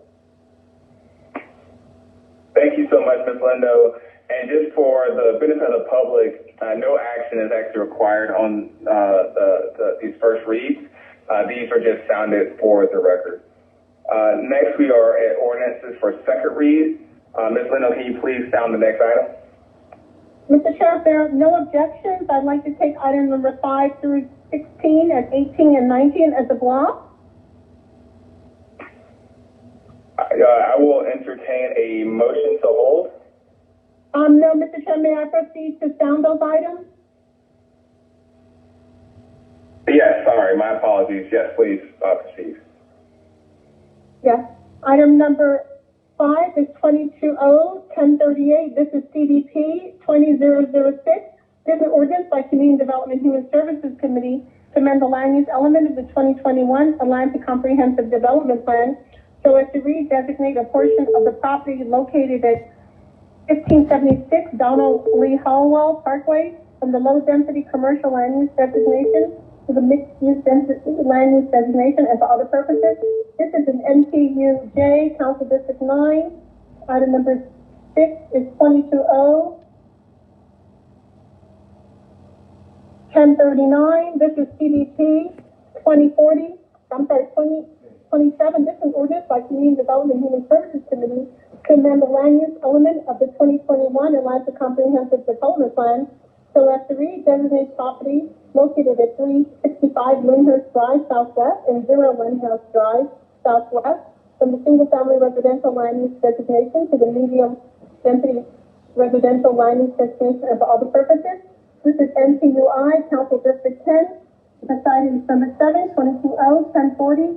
This is CDP 21044. This is an ordinance by Community Development and Human Services Committee to amend the land use element of the 2021 Atlanta Comprehensive Development Plan so as to redesignate property located at 1101 Church Street Northwest from a single-family residential land use designation to the low-density residential land use designation and for other purposes. This is NCUK, Council District 3. Item number 8 is 2020-1041. This is CDP 21046. This is an ordinance by Community Development and Human Services Committee to amend the land use element of the 2021 Atlanta Comprehensive Development Plan so as to redesignate property located at 559, 565, and 569 10th Street Northwest and 997 Curtis Street Northwest from the low-density residential 0 to 8 units per acre land use designation to the mixed-use medium land use designation and for other purposes. This is NCUE, Council District 3. Item number 9, that's 2020-1042. This is CDP 2154. This is is an ordinance by Community Development and Human Services Committee to amend the land use element of the 2021 Atlanta Comprehensive Development Plan. So to read, designate property located at 1258, 1252, 1264, and 1287 Donnelly Hollow Parkway, and 593 and 605 Anthony Street Northwest, from the open space land use designation to the mixed use land use designation, and for other purposes. This is NPUJ, Council District 9. Item number 10, 220-1043. This is CDC 2137. This is ordinance by Community Development and Human Services Committee to amend the land use element of the 2021 Atlanta Comprehensive Development Plan so as to redesignate property located at 525 Longhorn Street Southwest for low density residential land use designation to the high density residential land use designation and for other purposes. This is NPUC, Council District 4. Item number 11 is 220-1044. This is CDP 2145. This is orders by Community Development and Human Services Committee to amend the land use element of the 2021 Atlanta Comprehensive Development Plan so as to redesignate property located at 1056, 1100, and 1088 Murphy Avenue Southwest, and 1127 and 1135 Sylvan Avenue Southwest from the industrial land use designation to the mixed-use medium land use designation. And for other purposes, this is MCUS in Council District 12. Item number 12 is 220-1045. This is CDP 2153. This is an ordinance by Community Development and Human Services Committee to amend the land use element of the 2021 Atlanta Comprehensive Development Plan so as to redesignate property located at 570 Flat Shoals Avenue Southeast from the single-family residential land use designation to the low-density commercial land use designation. And for other purposes, this is MPUW, Council District 5. Item number 13 is 220-1046. This is CDP 2156. This is an ordinance by Community Development and Human Services Committee to amend the land use element of the 2021 Atlanta Comprehensive Development Plan so as to redesignate property located at 534 Springside Drive Southeast from the single-family residential land use designation to a low-density residential land use designation. And for other purposes, this is NPUZ, Council District 12. Item number 14 is 220-1047. This is CDP 2158. This is an ordinance by Community Development and Human Services Committee to amend the land use element of the 2021 Atlanta Comprehensive Development Plan so as to redesignate property located at 495 South Avenue Northeast and 0 North Avenue Northeast from the mixed use medium density land use designation to the mixed use high density land use designation. And for other purposes, this is MPUM, Council District 2. Item number 15 is 220-1048. This is CDP 2160. This is an ordinance by Community Development and Human Services Committee to amend the land use element of the 2021 Atlanta Comprehensive Development Plan so as to redesignate property located at 2387 Summit Avenue Northwest and 1107 First Street Northwest from the single-family residential land use designation to the medium-density residential land use designation. And for other purposes, this is MPUG, Council District 9. Item number 16 is 220-1049. This is CDP 2161. This is an ordinance by Community Development and Human Services Committee to amend the land use element of the 2021 Atlanta Comprehensive Development Plan so it's a redesignate property located at 2590 Watkins Street from the single-family residential land use designation to the low-density residential land use designation. And for other purposes, item number 18, that's 220-1063. This is CDC 2155. This is an ordinance by Councilmember Andrew O'Boone to amend the land use element of the 2021 Atlanta Comprehensive Development Plan so as to redesignate property located at 257 Oakwood Road Northwest from the single-family residential land use designation to the low-density residential land use designation. And for other purposes, this is Council District NPUH and Council District 10. Item number 19 is 220-1064. This is CDP 2157. This is an ordinance by Councilmember Andrew O'Boone to amend the land use element of the 2021 Atlanta Comprehensive Development Plan so as to redesignate property located at 1411 South Gordon Street Southwest from single-family residential land use designation to the low-density commercial land use designation. And for other purposes, this is NPUC and Council District 10. Thank you so much, Ms. Lindo. I will now entertain a motion to hold. So moved. Second, Westmoreland. I have movement by Councilmember Bond, a second by Councilmember Westmoreland. I think we're ready to vote, Ms. Linda. The vote is open, Mr. Chair.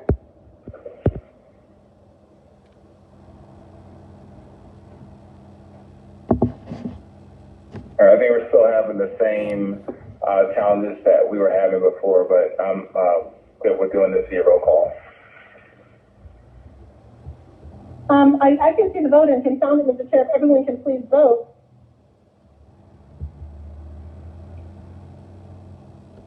Councilmember Westmoreland, how do you vote? In favor.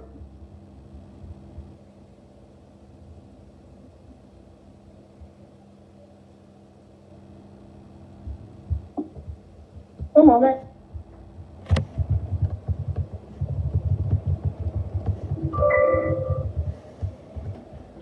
Will everyone please vote?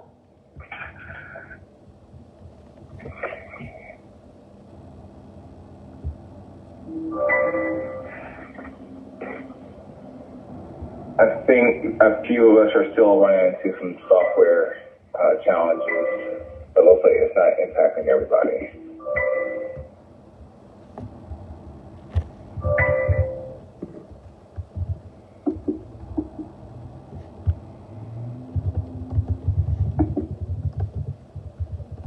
One moment, Mr. Chair.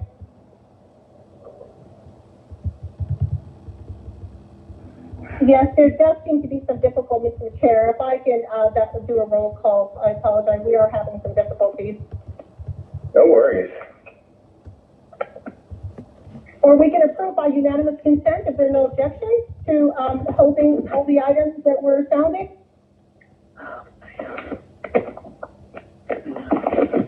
Does that require a motion to approve by unanimous consent, Ms. Lindo? You can just call that, Mr. Chair, and just see if there are any objections to that. I'll go ahead and do that. Are there any objections to approving through unanimous consent?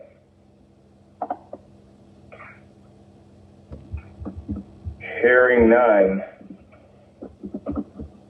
Those items will be held, Mr. Chair. Thank you. Thank you, Ms. Lindo.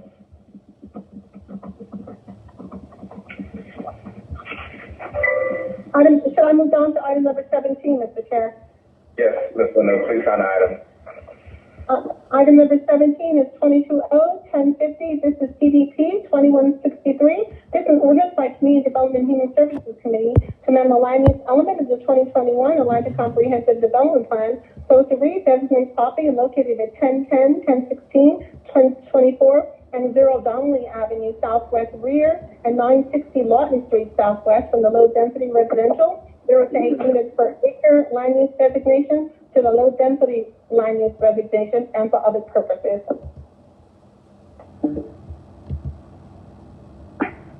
Thank you so much, Ms. Lindo. I believe there is, we have Ms. Jessica Lavendier from the Department of Zoning and Development on the call. Are there any questions? Are there any questions?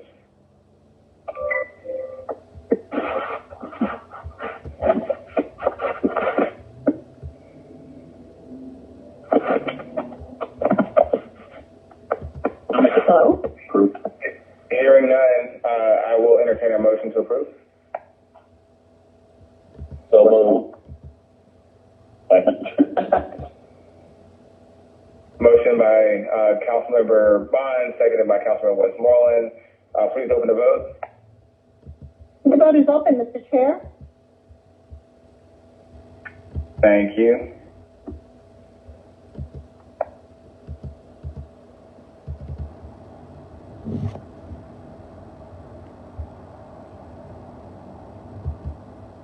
Will everyone please vote?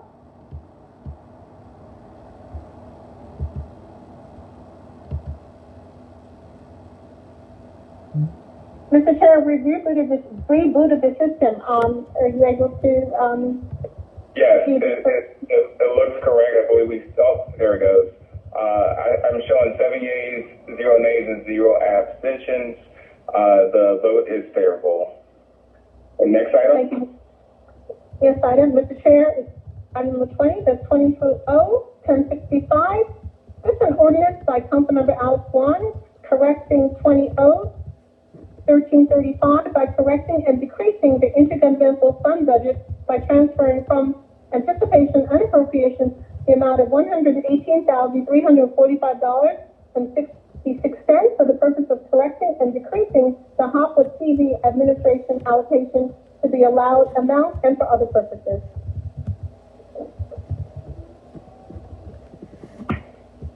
Thank you. And we have Commissioner Deborah Lonin on the call. Are there any questions?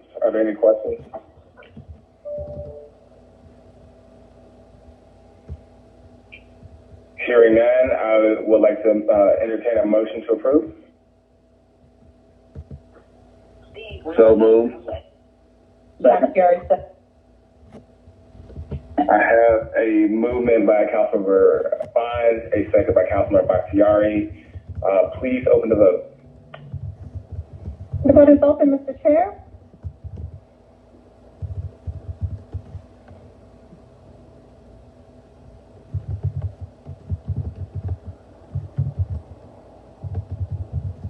The vote is closed. Thank you. The vote is favorable, 7 yeas, 0 nays, 0 abstentions. Next item. Next item, Mr. Chair, is 22-1068. This is an ordinance by Councilmember Byron Amos authorizing the mayor on behalf of the city of Atlanta to enter into a housing assistance payment contract with Southside Medical Center Legacy House, also known as Legacy House, in an amount not to exceed $197,328 for the purpose of providing housing and/or services to individuals or families with AIDS through the Housing Opportunities for Persons with AIDS program, sponsored by U.S. Department of Housing and Urban Development, to ratify Hopwood housing and services rendered by Southside Medical Center between July 1st and 2021, and the execution date of the agreement authorizing herein, be charged and paid from accounts listed herein. And Mr. Chair, we do have an amendment to insert a whereas clause that contains the budgetary information. Thank you so much, Ms. Linda. I'll entertain a motion to amend.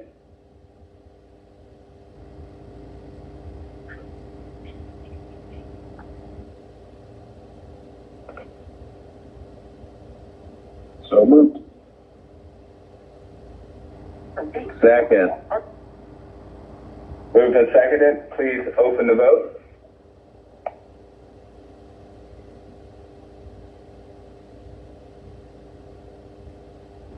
One moment.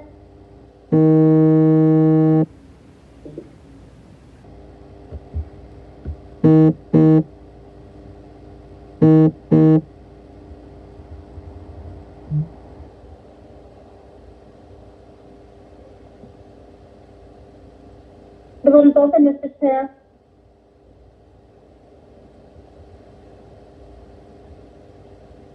The vote is closed. The motion to amend has been adopted, 7 yeas, 0 nays, 0 abstentions. We have Commissioner Deborah Lonin on the call. Are there any questions?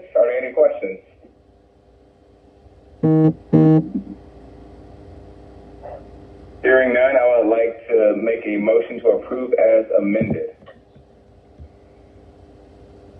Okay. Motion seconded. Please open the vote. The vote is open, Mr. Chair.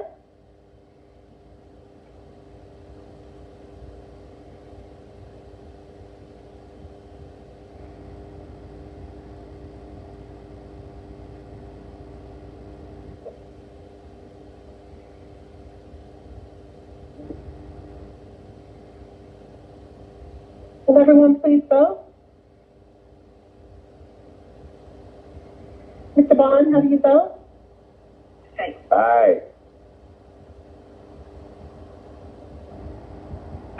The vote is closed. Thank you. Motion carries as favorable as amendment. 7 yeas, 0 nays, 0 abstentions. Next item. Next item, Mr. Chair, is 22-1070.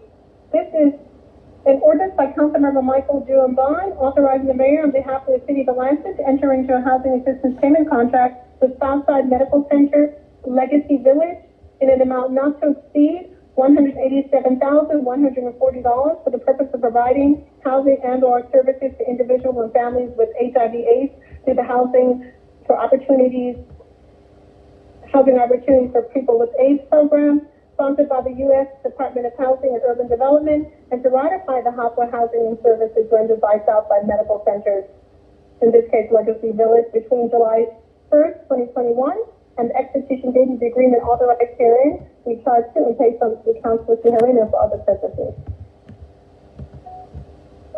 Move approval. So Bakhtiari, second. Mr. Chair, we also have we also have an amendment for this legislation to include the budgetary information. Correct. I'll entertain a motion to amend. Motion to amend. I believe it was moved by Councilmember Bond, seconded by Councilmember Bakhtiari. Please open the vote. The vote is open, Mr. Chair.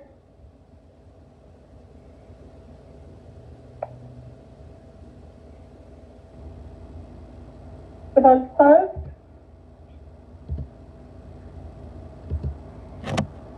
Motion amendment is approved. 7 yeas, 0 nays, 0 abstentions. I'm aware that we have Commissioner Deborah Lonan on the call. Is there any questions? Are there any questions?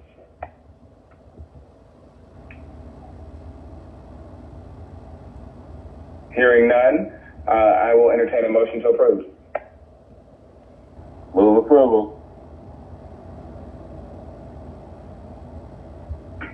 Do we have a second? I'll go ahead and second it. It's been moved and seconded. Can we please open the vote? The vote is open, Mr. Chair.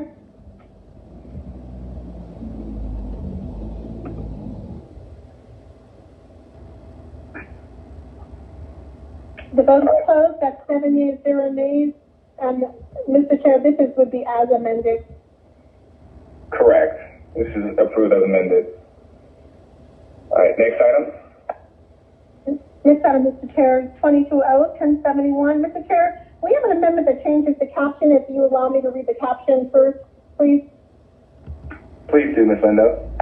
Yeah, this is an ordinance by Councilmember Andrew L. Boone, as amended by Community Development and Human Services Committee, authorizing the amendment of contract agreements for sub-recipients, Gateway Center, Gabon Quest, Community Development, Your Empowerment Success Services, Our House Inc., Atlanta Harm Reduction Coalition, and Covenant House Georgia to provide emergency support to vulnerable populations during the COVID-19 pandemic using emergency solutions grants to include mileage reimbursements and for other purposes.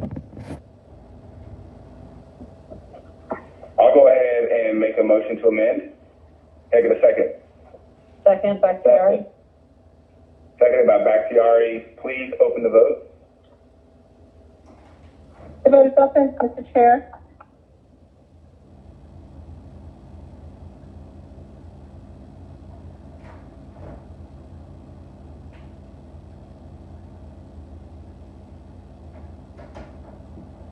Will everyone please vote?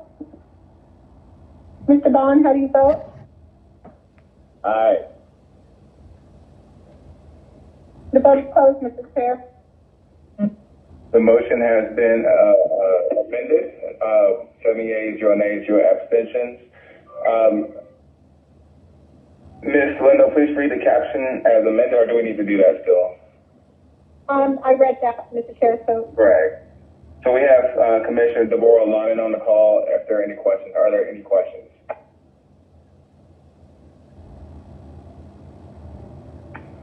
Hearing none, I will make the motion to approve as amended. Can I get a second? Second. Seconded by Councilmember Bond. Please open the vote. The vote is open, Mr. Chair.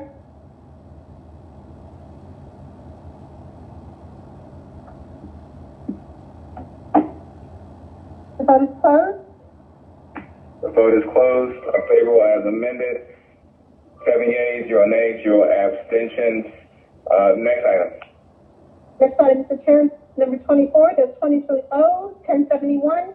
This is orders by Councilmember Jason Dozier, amending the fiscal year 2019 Emergency Solutions Grant Agreement with Gateway Inc. in the amount of $194,000 and transferring to Gateway Center from appropriations in an amount not to exceed $194,000 for the purpose of reprogramming emergency solutions grant funding and to extend the contractual agreement with Gateway Center to ratify prior services and for other purposes.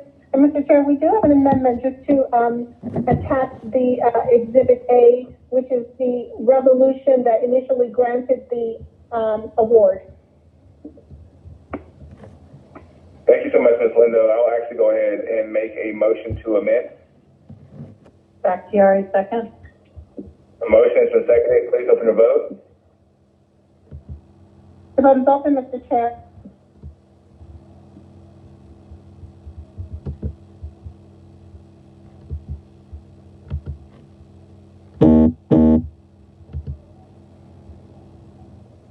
Mr. Bond, how do you vote?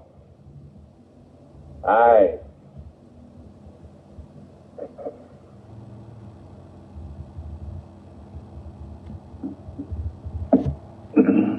The vote is closed.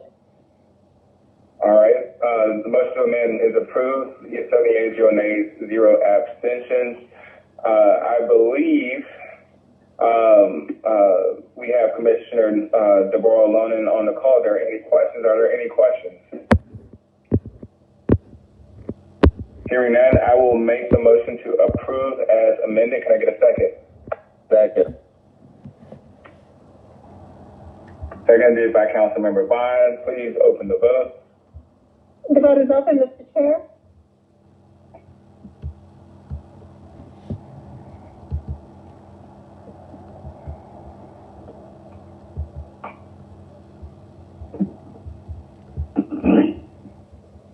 All right, the motion is closed. Thank you. The motion is favorable as amended. 7 yeas, 0 nays, and 0 abstentions. Next item, please. Next item, Mr. Chair, we have number 25 is 22-1073. This is an ordinance by Councilmember Matt Westmoreland extending the fiscal year 2019 Emergency Solutions Grant Agreement with Covenant House, Georgia, Lakewood FSC, Osea Feed the Hungry, Travels Aid of Metro Atlanta, Homeless Prevention, and Travels Aid of Metro Atlanta, Rapid Rehousing, and Travel Aid of Metro Atlanta Outreach, Nicholas House, Salvation Army, and Making Way Housing to extend the contractual agreements and to ratify prior services and for other purposes. And Mr. Chair, we also have an amendment to this to attach Exhibit A. I will entertain a motion to amend. So moved. Moved. Okay, I'll go ahead and second. It's been moved and seconded. Can I please open the vote? The vote is open, Mr. Chair.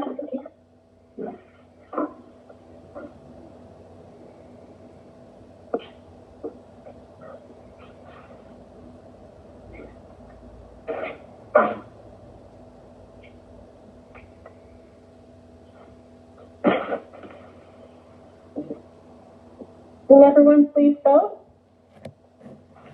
Phyllis, aye.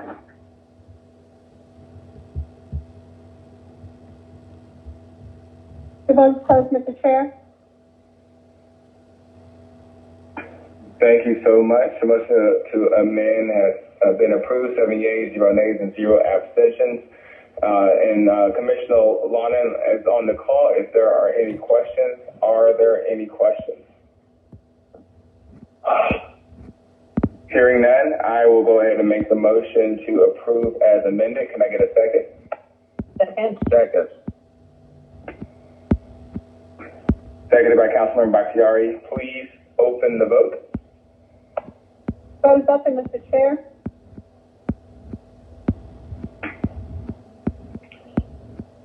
Phyllis, aye.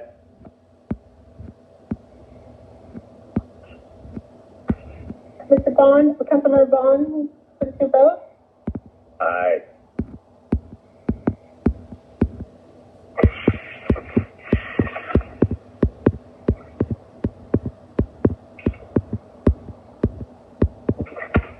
Will everyone please vote?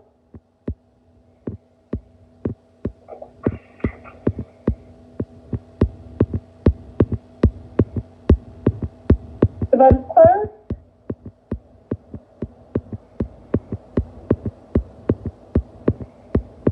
All right, the motion is favorable as amended. 7 yeas, 0 nays, 0 abstentions. And that concludes this portion of our agenda. We are now at resolutions. Ms. Lindo, please sound the next item. Thank you, Mr. Chair. That's 22R 3058. That's a resolution by Councilmember Jason H. Winston authorizing the mayor or designee on behalf of the City of Atlanta to amend the housing assistance payment contract for Washington Street Apartments to enter into a housing assistance payment contract with 949 to 953 Washington Street, School C, effective November 15th, 2021 through March 31st, 2022, for an amount not to exceed $151,680 for the purpose of paying rental subsidies for 16 units for low-income families at Washington Street Apartments, pursuant to the Section 8 Moderate Rehabilitation Program sponsored by the U.S. Department of Housing and Urban Development, to be charged to and paid from the accounts listed herein and for other purposes. Thank you so much, Ms. Lindo. And once again, we have Commissioner Deborah Linen on the call. If there are any questions, I'll entertain a motion to approve. So moved. Second. Moved by Councilmember Winston, seconded by Councilmember Vine. Please open the vote. The vote is open, Mr. Chair.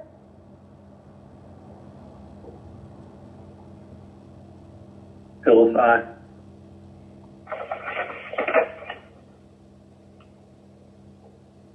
The vote is closed.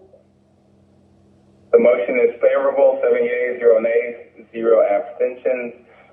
Please move on to the next item. Next item, Mr. Chair, is 22R 3061. This is a resolution by Community Development and Human Services Committee authorizing the mayor or his designee to enter into renewal option number 1 to contract FC 10521 electronic document review with Stages Network, Inc. on behalf of the Department of City Planning for 1 year beginning February 27, 2022 and ending on February 26, 2023 in an amount not to exceed $325,790.00 and for other purposes. Thank you. And we have Gregory Pace, the Director of Buildings, if there are any questions. Are there any questions? Hearing none, I will go ahead and make the motion to approve. Can I get a second? Second. It's been moved and seconded. Please open the vote. The vote is open, Mr. Chair. Phillips, aye.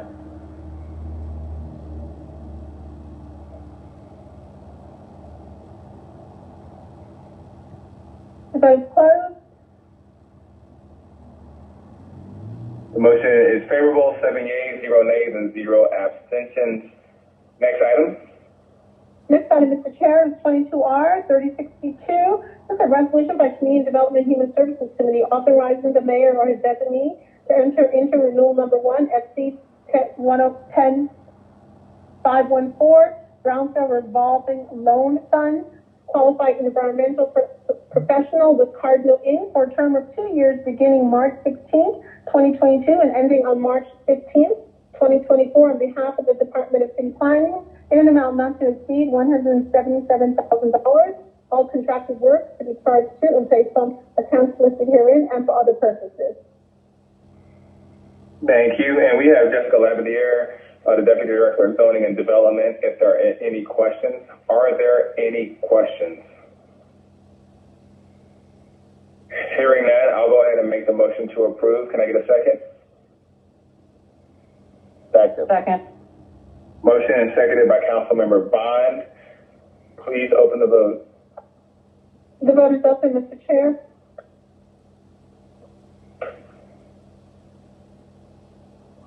Phillips, aye.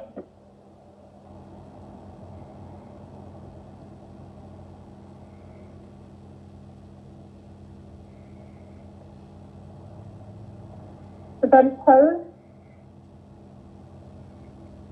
The motion is favorable. It's 7 yeas, 0 nays, and 0 abstentions. Well, that actually concludes our legislative items. Can I get a motion to adjourn? So moved. Can I get a second? Sir, Mr. Chair. seconds actually are not required in committee. The electronic voting machines require a second, and the motion to adjourn is non-debatable. Thank you so much for the clarification, Councilmember Vine. We have a motion to adjourn, and as this is non-debatable, then the meeting is adjourned. Thank you all.